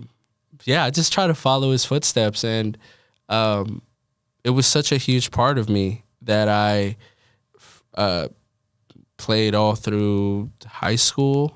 Wow. And then I discovered DJing at like age 12. Okay. But I was still playing soccer. But I was just going to the family parties with my dad's friend. He was a DJ. Okay. So he was just kind of like, I remember this one super clearly, because he was like, "Yo, I'm going to go to the bathroom, but just push this button when the song ends." It's like, this is at a party in like a parking lot in an apartment complex. Amazing. So song ends and I push the green button. You know, you remember those DJ systems with the CD players, and it had the little round things to rewind. I forgot what it was called. Console or whatever. It was like a console, yeah. Push the green button. It was a Q button and it was a play button. I pressed the play button, and I guess he left a good song, because everybody just got up and started dancing. You don't remember what song it was? No, not at all. But just the power of that, it just like ran through me. I was like, oh, I have to do this. Wow, what an amazing visual. That. Yeah, so I did that, and then I would kind of like play with it, from time to time, but I was still playing soccer. Then I went to this thing called Madden Palooza. That was at the Rose Bowl when they released the Madden game. Yeah. That Brett Favre was on the cover. Okay. But they had Busta Rhymes performing, and R.I.P. Grandmaster Rock Rada. Oh wow. Was DJing too. So dope. So Rock Rada was DJing at the Rose Bowl, and he was just cutting and scratching and stuff. Then Scratchator comes out, which is Busta Rhymes DJ. Yeah. And they start going back and forth randomly, and I'm just watching. I'm like, oh no, I have to do this. So then that was one part of that day. Then Busta Rhymes came out probably like 20, 30 minutes later, and then I just saw the dynamic that Busta Rhymes had with Scratchator and Spliff, but just seeing how on point Scratchator was in the performance, dropping out cues and letting him spit and still coming back up on beat, like that was mind-blowing to me. So that's what made me be like, those 2 times I was like, nah, I'm this is what I'm doing. Yeah. And I started focusing a little more on music more than soccer, and started doing house parties in high school, and it just graduated into doing arena, doing Hollywood clubs, and the celebrity stuff, and then touring. So wow, that's kind of like, long story short, how my trajectory of how DJ dope, became. dude. I feel like it's like a movie. I can envision in my head like those 2 scenes. I can envision you as a kid playing soccer, Such a kid, and then like having those 2 things, and then literally it was like a math problem, like those 2 things plus equal you. You know what I mean? It's like that's exactly who you are today in a way. Like seriously, that's so nuts. Performing with artists just like I saw Scratch doing, and being able to play music and get people's reactions. It's like those that's 2 incredible moments line me up for this today, and I'll never forget that. But soccer is still forever in me. I still. Do you have a team like you support? Biggest Real Madrid fan. Oh really? You can't okay, tell that's me my nothing. son's team too. Yeah, biggest Real Madrid fan. I don't like Barcelona at all. I don't want to see. My little brother is a Barcelona fan. So what? Him and he's like the black sheep of the family, because my dad's a Madrid fan. So like when the Clásicos. So it comes from your dad. Yeah, for sure.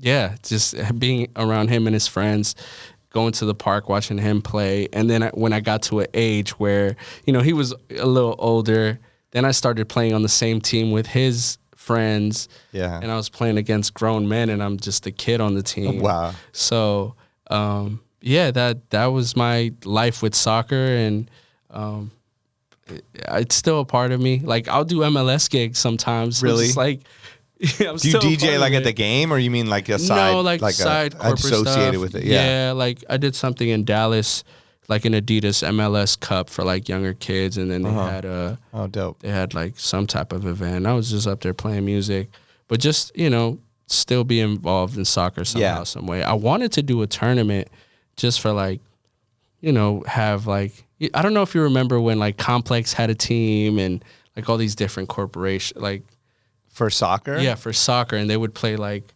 6-on-6 at like Hollywood High School or something, or an indoor spot. Dope. No, I don't remember.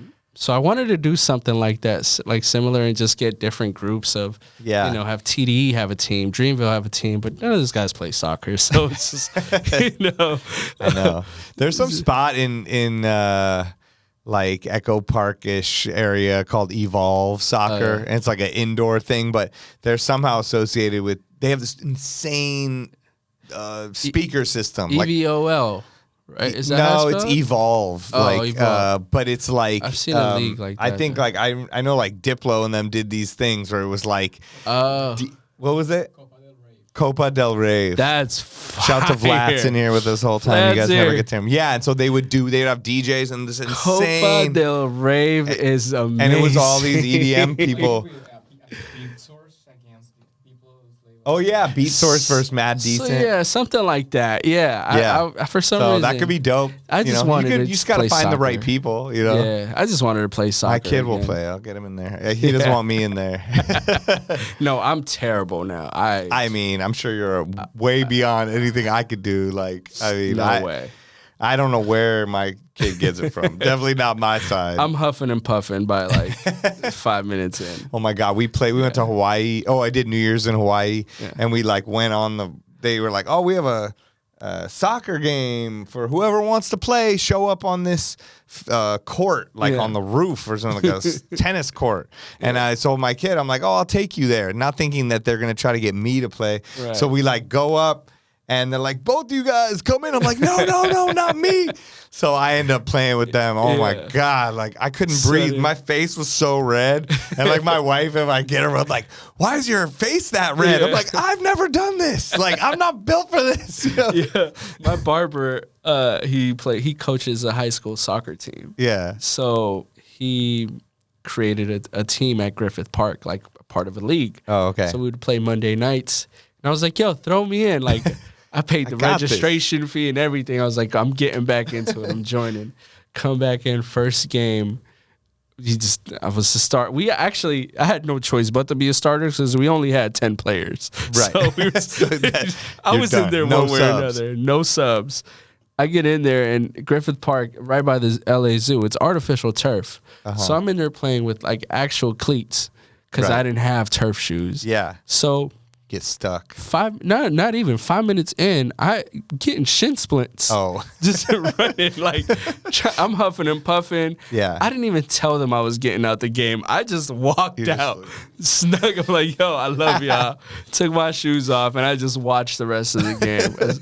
The way my shins were hurting, that's when I knew I was like, yo, if I'm going to do this, I got to like stretch, work out first. Oh, yeah. And I'm like old compared to like any athlete. If we watch sports and my kid's like, that guy's 31. He's the oldest person ever. I'm like, yo, I'm freaking in my 40s, dude. Yeah, man. But yeah, that soccer is forever going to be a part of me. And that's dope. Yeah, Real Madrid. Shout out to Jude Bellingham, their new star player. Oh my God, we've been following him forever because my kid is named Jude, and when he told me he wanted to be a pro player like a long time ago, I was like, "Is there any players named Jude?" So like I looked up soccer player named Jude, and we found some kid who's like 15 years old, and they're like, the new phenom, Jude Bellingham, like he's really good, and so we started following him since he was like a little kid, and then to see where he's become is amazing. And we were in Spain this summer. My kid played a soccer tournament in Portugal, and we went to Spain before just to hang. Yeah. And we got the Bellingham. I got him a Bellingham jersey, made, and it was crazy to see like where he's come. Yeah, it's insane. I want to say last year when Real Madrid was, and because they come in the summer and play out here. Yeah, we went to both. We went to the games. So they would come out to the clubs I was doing. Oh, that's amazing. So I'm freaking out seeing like Benzema, oh my God, and Vinny, Rodrigo, like in the club. Right. I was like mind blowing. Mind blown, nervous. Like what, how? Like these are players that if you know. Oh, so of course. I'm just like, what are we doing at Poppy right now? You're like, that's Benzema's beard right there. Yeah, so it's crazy. I saw Neymar one time at One Oak. I don't remember when One Oak was open. Yeah. But I didn't know it was him. You remember the DJ booth at One Oak, and then they had the tables in the back? Yeah. So I'm like in the cut in the DJ booth. I think Lil Jon was DJing. I don't know. Okay. But I was just there. I was just in the mix. And I just see like a big scuffle, not scuffle, but just like commotion back here to just get there and have everybody seated. I didn't really pay attention. I was just like, whatever. Then he's leaving. And I'm like, oh, that's Neymar. He's been behind me this whole time. I was just like, what the fuck? That's crazy. And this is when he was playing for Barca at the time. So, you're like, I hate you and I love you. Yeah, for sure. I geek out sometimes though, for sure. Like, I'm sure, especially if you're a fan of that. Yeah. I mean, I played in Madrid last year, and the guy, shout to Boromir, he just played in Ibiza with him a couple weeks ago or something, and he's friends with like all the players, from Real Madrid. He's like, oh yeah, I know this guy, and they're coming in. I'm like, oh my God, I'm like, I gotta bring my son here, but it's like 2 a.m. Yeah, one day, my friend Storino in London, he's like the guy. Like, he's just anything in London that's like the who's who celebrities all link with Storino. And if you go look at his Instagram, he's just hanging with every soccer player. It's crazy. And it's not like hey, I'm just hanging with them. It's like so organic. Like, they'll post him before he posts them type of stuff. And I'm just like, I can't believe I know you. You know, it's kind of, because it's crazy. Yeah. But so super dope. nice guy. Shout out Sereno, man. And every time I'm in Paris or London, he's nice. Holding it down for sure. That's dope. Yeah, so it's kind of crazy to see all that. Yeah, so crazy. And it's cool to see it blowing up here. Now Messi's here with the MLS. And ticket prices was crazy. I was not going. Oh, it was insane. It was like the Drake concert. Yeah. It was like the nuts. Taylor Swift. That's nuts. Going to the Drake concert is like, that's like, if you get tickets, like if they give you tickets, it's like winning the lottery. Right. You know. I did not think it would be that crazy. It was hard.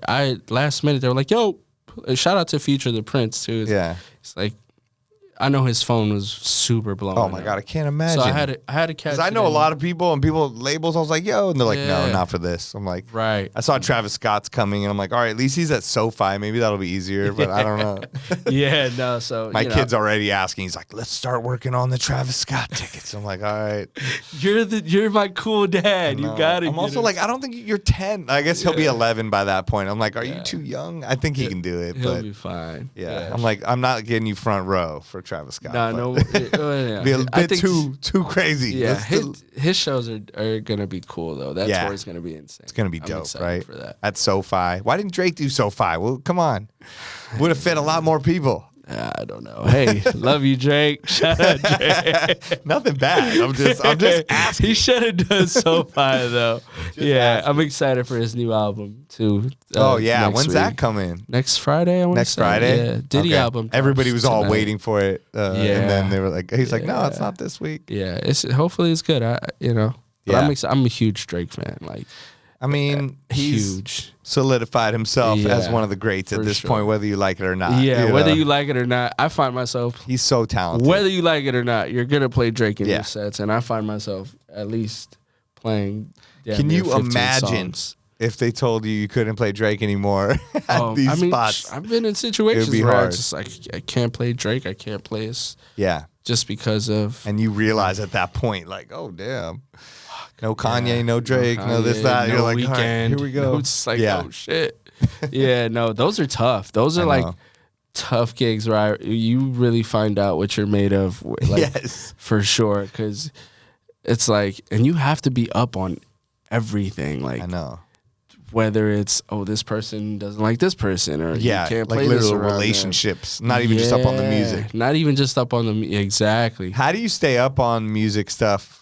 Or the relationship stuff, but how do you stay up on, like, what's your go-to stuff? Are you just constantly listening to what's coming out, or get sent stuff? No, I'll get sent stuff. Get sent stuff. I'll do my research online.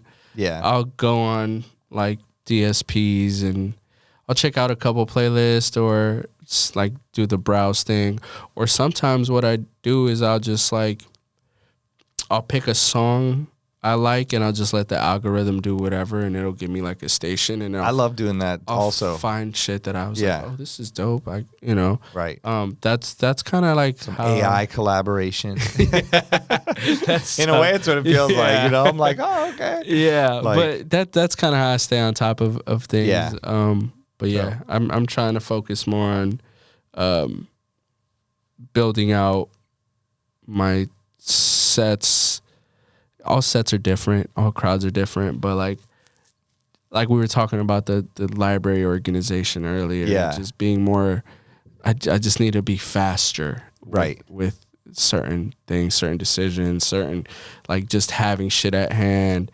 I think that's such a key thing to being a great DJ, because I don't want to stare at my laptop. We still got to interact, and we're just talking about that, where like we're just staring at the laptop, and it just so happens that the 30 seconds that we do stare at the laptop, the photographer is right there taking a picture. And, no question. For some reason, the photographer also love you photographers. Not talking shit, but why what's the thing of taking a picture during the switchover? I'm like, that's never going to look good. You know what I mean? They're like, oh, you're going on? Okay. I'm like, no, I'm changing a USB cord and I'm trying to make sure like the CDJ is linked. Like, don't take a picture of that. Give me like 4 minutes and then I will have a good song playing. Everyone will have their hands up. Yeah, exactly. Right. So I'm just trying to like, you know, little details, hone in on the little details and that'll, you know, build up and right. Do you have any organization tips or are you just chaos like me right now?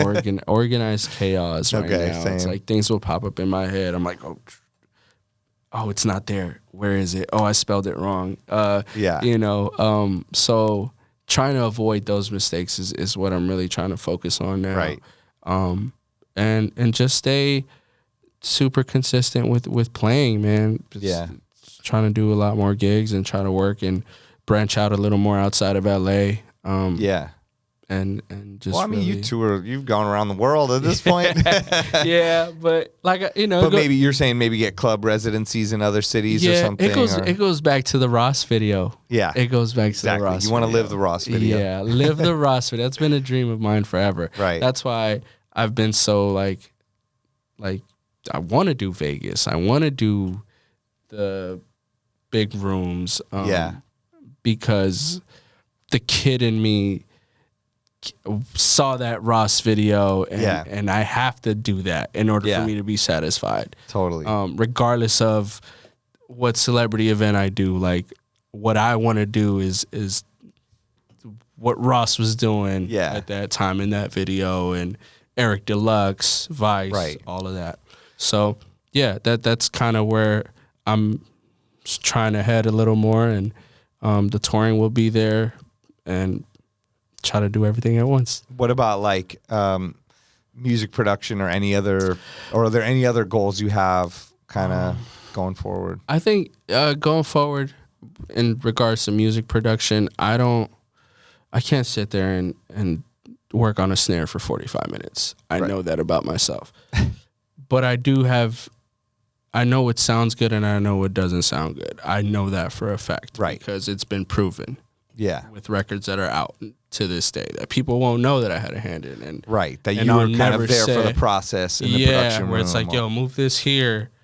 Maybe sing this, you know, in a different So in a way, tone. Something like how an A&R is a producer in a way where you're crafting the or even connecting vision. Artists together that you would have never thought of, and it's like, that's partially being a producer and A&R and all the things that go into it. But me physically sitting on Ableton or anything working on, I tried it. I for sure have tried it. I've spliced. I don't know how many splice credits I have at this point because I think I have like 1 million. I forget to cancel it. Me too. I got it was like distributed content $13.99. And I was like, oh shit, I got 900,000 splice credits. Anybody out there that wants to buy my splice credits? Yo, whenever I need a sound on Splice, I feel like I'm Jeff Bezos. You know what I mean? I'm like, yo, what do you need? I'm like, I'll buy 5 million snares. Like, I don't care right now. Like, give me the whole I've been pack. paying for this shit for years, and cause for a while I was using it. Now I'm like, whole pack, bitch, let's go. Yeah, run it. Yeah, so that's funny. Yeah, that, and then also, I grew up with Latin music, and seeing how big Latin music has gotten, it kind of, like, I feel so mad at myself because I know these artists. Yes. Like, I know their music. You've grown up inside of I've all grown of it. up, like I don't know them personally, but I know who they are. I know, like, I'm up on everything. Right. So that's a whole nother side of me that I wish if I would have tapped in earlier, by now I know I would have created something crazy within that Latin community in the Latin world. Right. But also a lot of people don't even know I'm Hispanic. So I wasn't sure actually. Yeah, I'm Salvadorian. Okay, so interesting.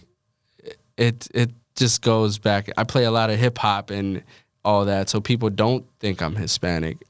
Or you know, open format stuff. So when I get booked for Latin sets, they're like, "How do you know this?" Or like, "I haven't heard this in years." So.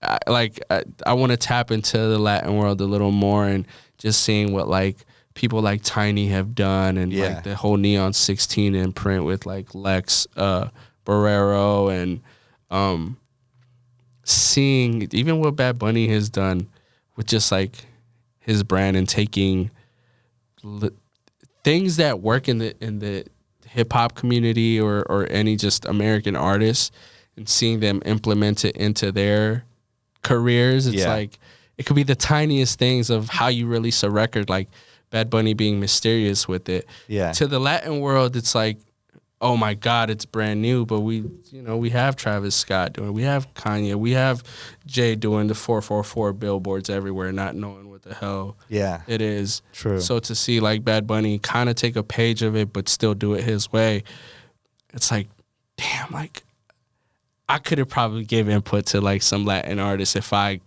dove in, and I still like, there's still time. Oh but, yeah, it's not like you can't. Yeah. I'm just like now seeing how big it's becoming, and I'm like, damn, maybe I should have gotten in a little sooner. Right. But so I just want to dive in there as far as music production. I want to put music out, but I also, I don't know, I appreciate my relationship with these artists more. Right. I think once you cross that line where you start working together and start creating, things can get tricky sometimes. And, I would much rather be able to just text you and be like, yo, I'm playing here tonight, pull up. Right. Instead of like, we make a record and we both knock heads creatively and we don't. Like, I not to be pessimistic, but it can happen, and I'd rather not even get into that and just like appreciate my relationships with them for what it is now. And if it happens, it happens. For sure. And that's where I'll leave it, Yeah, that's dope. Yeah. No, that makes perfect sense. Damn, well, I mean, we can get out of here pretty soon. I know we've been talking for... Sorry. No, I love it. It's great. I mean, there was so much stuff that I wrote down we didn't even really get to. And there's stuff I know, like, about you that we haven't even talked about, like, your relationship with Hit Boy and just your tours with, Boss and J. Cole and, like, stories from that. I mean, we never really got into any of that. I know you've told it on some other podcasts, but... No, I've never been on any other podcast. It's the first time, man. The 20 podcast. Thank you. Okay. Yeah. Christening. You get the exclusives. Exclusive Nitrane. Okay, tell all the stories. Go. No. But yeah, I mean, I've been around a lot with, shout out to Hit Boy. Yeah, I know he was creating kind of integral into your, getting into things. Yeah, and, for sure. He taught, just being around him and Audio Push taught me a lot of just like the music industry at the beginning. And you still do stuff with him at all? We talk. Yeah. We're still friends. And he's amazing what he's doing with Nas right now. Yeah, I love it. So it's so dope just to see him getting his flowers now again. Right. Because he's lived to so many different lives from 2012 to now, and now he has his dad again, and he's producing a whole album for his dad. Oh, I didn't know that. Yeah, so his dad's rapping. So his dad, no way. Yeah, his dad. If you look up Big Hit, shout out Big Hit. His dad is rapping and Hit Boy's producing all the beats. Wow. I didn't know that. His dad was on Grinding My Whole Life. Oh, really? The record from way back. Yeah. So, shout out Hit. He, just being around it when he lived in the Valley back then, I would be at the house every day. I would damn near live there. Wow. So I was always the whatever you need guy. I was the, whether shit, Battle Cat wants Chick-fil-A, Fabulous wants, Nas wants, like, I'm seeing all these people come in just wanting to work with him, and I was always the kid, like, yo, like, I like this kid, like, he's whatever, like, he's whatever we need type of person, and I've taken that from there and then over to, like, the whole Dreamville family, like, whatever they need, I've just always been that guy and just adapting to whatever the situation is. And that's how I've learned how to maneuver in so many situations. You know, even going on tour with all of them, it's like I'll sell merch. I will road manage you. I'll do the logistics of like, how are we getting out of here? Or, you know, negotiating after parties for the artists. So, and then building my relationships with the club from that. Totally. That's huge. Just using any link I could to just pursue my career, but still learn at the same time.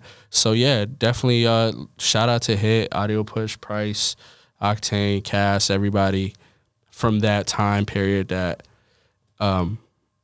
showed me a lot. And we definitely had the best house parties of all time. Oh my God, I can't even imagine. Oh, what? It was something I would have like, I'd be DJing to be like Big Sean. There's a video on YouTube. It's just like Big Sean just like grabs the mic and just starts rapping, and I'm just playing music. And this is so dope. So, you know, Chris Brown. It's crazy. He was at Highlight last night. And, oh, really? I used to see Chris a lot at Jamie Foxx's house when I used to DJ at Jamie's. DJed at Jamie's for a whole summer, and you did. He was like staying with Jamie. Just anytime he wanted to have a party, you were the DJ. Yeah, literally. Anytime. And he likes to have a party summer, and get on the mic. First, yo, man, amazing. Yeah, but even doing stuff for Jamie, he taught me to like really have everything. I wish Tidal was around back then, because I didn't have "Do Me" by Belle Biv DeVoe at that time, and he wanted it on the mic so bad. Right. And I was like, fuck, I don't have it. Here's Poison. Yeah, you're like, this is all you get. It's not the one. Like, I know, I don't have it. You're like, I need a hotspot download right now. Yeah. So, I wish, you know, Beatsource and all those things were around back then to have those. But I learned all of that through different situations I was in, starting with Hit Boy for sure. That's dope.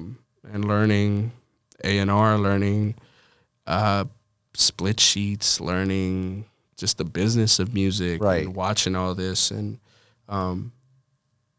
being around those rooms and seeing artists that I always heard and grew up listening to inspired me to like learn the music business, because at that time I wanted to be an A&R.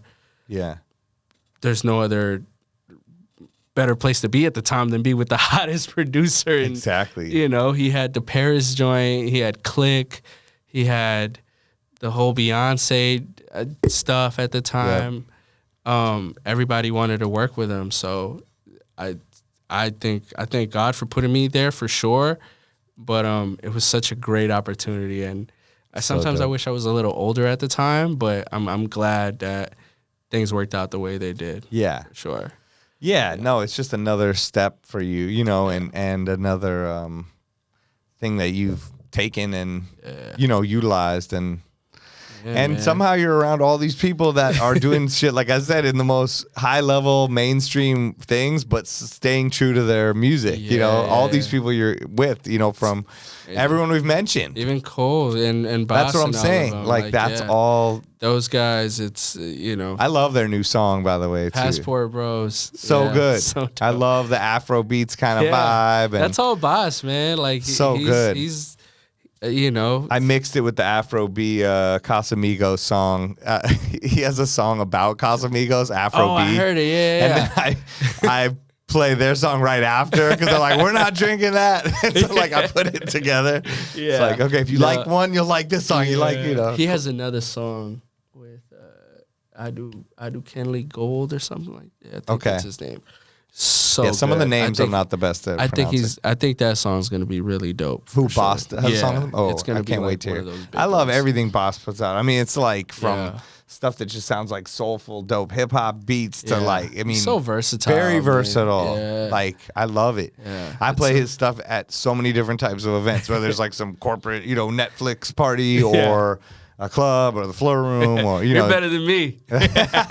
Just kidding. I'm taking your place. No, that's, you know, I mean, I just like his musical taste and the way. Passport Bros is definitely like so good. Such a fun song. It's a fun song to play. Such a dope tempo too. Like I've been a lot of my sets in that zone, 110, 120 My favorite song right now is the Who Told You, J Hus. So good.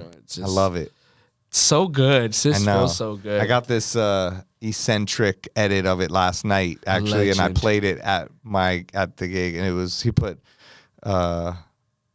"Forget Me Not" like over it, and it works pretty damn good. I played the original, and I played that, you know. And then I was at this gig last night, and people were like, "Oh shit, that's dope." I gotta hear it. But yeah, it's dope. Yeah. It's a weird song for people because I think there's no like structure, like especially the Drake part. He's just like going and going and going.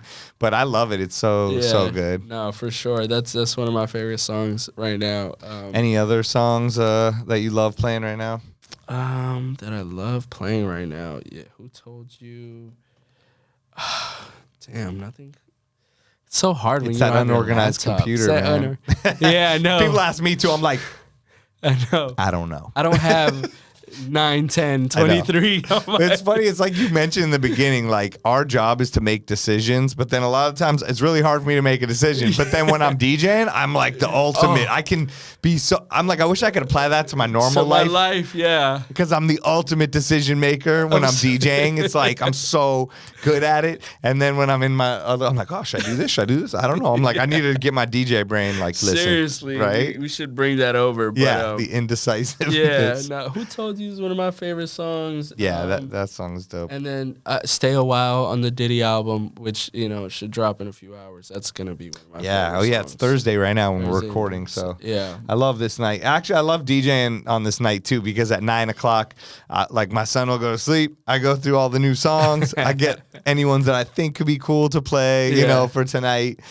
People won't know them really, but it's like, but still, whatever. You get it off, yeah. Yeah, and you get to like have almost a practice way of playing it. So then when you DJ Friday, Saturday, you're like, oh, actually that worked, or I could do this. Or I can tell you have a lot of fun at Floor Room. Yeah, I do. I have a good time. I mean, I think some people maybe wouldn't like that situation, but because like you said, there's no mic work. It's the opposite of some other places. I don't use a mic at Highlight either. Right. Okay. So it's very, I like some gigs. I love to be able to just DJ and not use the mic. And then next night I'm in Vegas, I'm on the mic. I'm telling them what to do. They need it. You have to do it. It's pick and choose. But I love that. I have fun there for sure. Those type of gigs where you just play music and it's easy for us to get on the mic and tell people what to do. But right.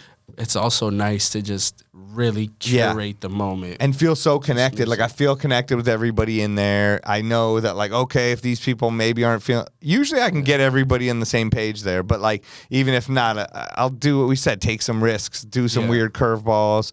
And then, okay, if that didn't work, I'll come back from it. If it did, I'll keep going in that direction. And No, I from the last time I was there, I was like, oh, he's having a blast. And I could just tell. Yeah, I do have fun. Just by the music. So nice. Thanks. It was cool. I had a blast. Dope. Well, Thanks, I guess, man. thank you. I mean, I'm sorry we didn't get through everything. We've probably been.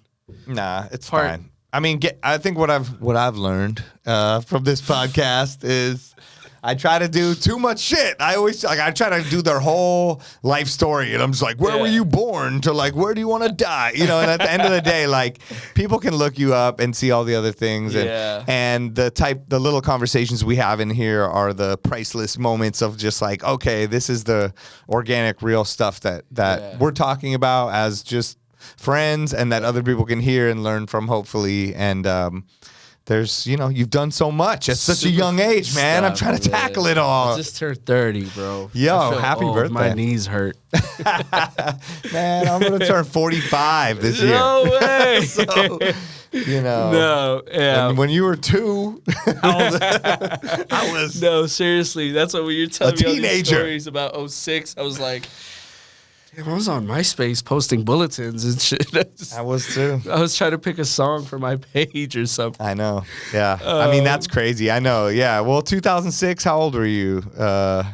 12? No. 13, 14? Yeah. That's crazy. It's nuts, crazy too that I have a son that's going to be 11 next year, and it's like, that's nuts to think about. I'm like, yo, you want a DJ? I got everything at the house. He's like, I'm a sports kind of guy, Dad. I'm like, all right, cool.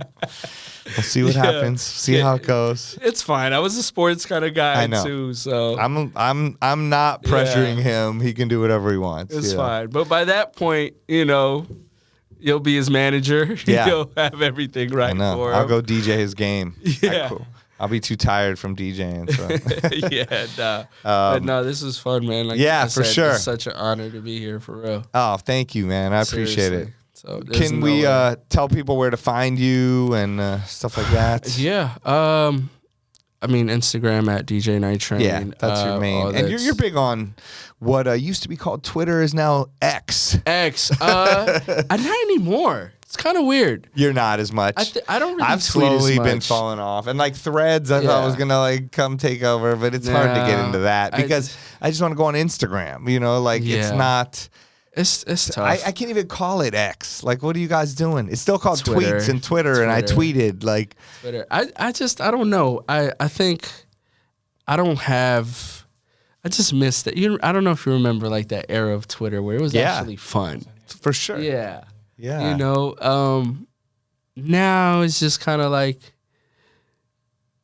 I don't know. Like when I said earlier, you log in and you just see debates, and I'm like, okay. Yeah, I can't get into it. Can't do it. And there's just nothing like memes. The memes are good. Yeah. I guess Twitter, you're right. Like if there's a current event, there's always and some funny ass comments that like I'm like you're this funny, you're just random ass person like in the middle. Something needs to happen for me to go to Twitter. Yeah. And award shows. Earthquake. Yeah, earthquake. Earthquake's bringing me in there. Instagram, I'm on it a little more now, trying to just Now you've been doing a good job. You're good at your branding, like we talked about before, and your Instagram, and pretty well thought out. It's tough. It's like I told you earlier, like I always cared about what people thought. So try like, is this too corny? Do I post this? Like I suck at like pointing the camera to myself and recording a video and talking into the camera. I'm terrible at it. Right. But I have to do it. Like I have to be okay with it. Yeah. You have to like do things you're not comfortable with. Right. As cliche as it sounds. But I'm trying to get my Instagram back in action. I archived a bunch of pictures just to make it look like cool. And I didn't want it to look like, oh, this guy just takes pictures with celebs and shit. So it's just... I know. I went and checked your shit, and I'm like, damn, he has like 8 pictures. No. And I was like, should I do that? I'm like, I have like 4,000 posts. Like, I could never take the time. I don't know how I would do it. Like, it's almost like my music organization. Like, I'm too lazy. Once I start doing it, I start falling asleep. So my Instagram, I'm like, okay, I got to unfollow people, and I got to curate my page. And then I'm like, I'm too lazy. I can't do it. With my followers, things like I want to get it down so bad. It's like, how have I known 4,000 people in 10 years? Or like, how have I, I know someone equal or someone hit me like, how do you follow so many people? I'm like, how many do I follow? I look, and it was like 6,000 or some crazy number. I was like, I don't know. I've been on since the invention of Instagram. Like I've just been posting and following. Like I've not done any sort of cleaning up. So but now like that's your resume, man. I know. And it always happens at the worst time. People are like, yeah, I'll just send them to your Instagram. I'm like, okay, hold on.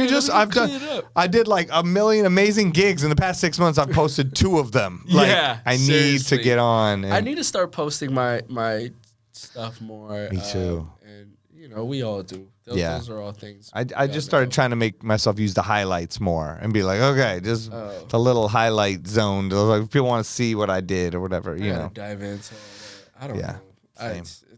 It's that's a whole other podcast, and it is how to like maneuver social media these days as a DJ. But it's interesting. It's all new. It is. It's all Well, thank you for coming. You got any kind of last words for the DJs out there? For the DJs, man. For the DJs. I'm one of them. Encourage them. Tell them something special. Watch this episode over and over and over again. Yes, do that. Or he'll play in the club. No, I'll play in the club. I don't know. I try to be funny. Message for the hackers that hacked Vegas. I'm getting all these text messages about this hacker. You didn't hear about that? No. Oh, I'm in this group chat, and I'm getting like a million texts right now. There's these hackers hacked MGM a couple of days ago, and they haven't been able to get it back. And they shut down everything, like the parking, the hotel, they're losing the room billions. keys, the slots. They can't check people in or out. Like, it's like fucked. It's on some Mr. Robot, like the TV show shit, where they're in control. They supposedly like looked on LinkedIn and found an employee's name and called in, and somehow supposedly within a 10-minute conversation hacked their way in by like social engineering, like talking on the phone and getting a password. Oh my God. And took over all of MGM, like the world. Like, so I heard from Borgata, you know, they have places all over. Oh, so, not just the Vegas property. no, and they own everything in Vegas too. So Bellagio, Excalibur, every place that you can think of, MGM, Grand. God. You know, I saw reports from Tao Group saying what to do to their employees because they deal with MGM and crazy shit. And I guess the hackers just wrote something because MGM's like, we're not paying you the ransom, because it just came out that they did this a few weeks ago to Caesars and they paid or something. And then same with some other casinos, and they've been hacking them and then getting like $30 million payouts. Or I might be wrong. Don't quote me on the numbers. It has to be like, I'd ask for billions. Yeah. Well, so they did, and then MGM wrote this statement, and then I guess I haven't read it. My friend just sent me it, but the hackers just wrote this statement. I just see my friends writing that it's cleverly worded, we read Mr. it? Robot style. It's really long. Yeah, I know. I saw it. That's why I said, should we read it? I'm like, that. We have another hour. I'll record on the thing. But it's message. that's oh my crazy. God, I didn't know that. Yeah, I'm gonna read it after. Yeah, no worries. But yeah, that's you crazy. got a message for the hackers. Message for the hackers. Don't hack me. Yeah, don't do that. But I mean, to the DJs, shit, man. I don't know everything, but I know. I know what know because I've gone through certain things up until this point. I'm still learning.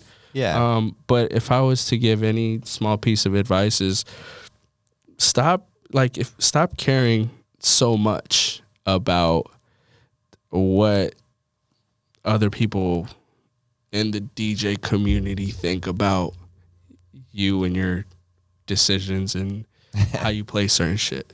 Right. Because, you know, we're all the same to a certain extent. We're all doing the same thing. Yeah. Don't take yourself so seriously. I know I was, you know, guilty of that for a long time. Yeah. Where I was like, no, Eric Deluxe does shit this way. Like, yeah, he got lighters with his names and gum. Like, it's a business. Yeah. But the more events I've done and the more parties I've done, I've realized that just play music and be happy with yourself and the environment you're in. And just honestly, if you really love this shit and you really want to do it, do it. And don't hold back at all. If you want to post a selfie every day or post a mashup every day that relates to DJing, do it. If it's good for you, somebody's going to like it. Like you said, there's so many different niches of DJs nowadays. Yeah. Just go ahead and do it. Don't take yourself so seriously, and find a way to get paid for it and do it the right way. Yeah. And you know, I don't know everything, but if I could help anybody, please feel free to reach out. I'm always gonna, you know, if I don't know it, I know somebody who does. Yeah. So that's dope. Yeah. Hell yeah. Cool. Well, DJ Nitrane. Thanks, Spider. Oh, you've only got a million amazing things on the way for you. I know it, but thank you for coming on the podcast. Thank you for having me, brother. I will come out to one of your nights soon. I've been slacking on that. Come on, man. Ross beat you. Yes, Ross beat me, which was surprising, but because he doesn't go out very much either. But yeah, I'm telling you, it freaks me out. Shout out Ross, man. Shout out Ross One. He's been, through our whole podcast today. So yeah, aligns. Man, go check out Rap Tees Volume 2. I gotta get him on. Yeah. All right, DJ Nitrane, 20 Podcast. Thank you so much. Peace. All right, that was a big chunky episode, a chunker right there. Okay, a big 2.5 hour chunker. I hope you guys made it through. We had some good things all the way up until the end in there. Some good stories, some pieces of insight, all that stuff, all coming from DJ Nitrane. So thank you to Nitrane for listening to the show. As I said earlier, this show is available everywhere. You can listen to it online where podcasts are found. You can watch us on YouTube. You can check our clips. You can click the hashtag, the 20 Podcast, on Instagram or TikTok, and you'll see so many dope clips. So go check it out. The 20 Podcast is produced by Beatsource. Join us next week for more interviews as we discuss music that matters to DJs. I'm DJ Spider signing off. Peace.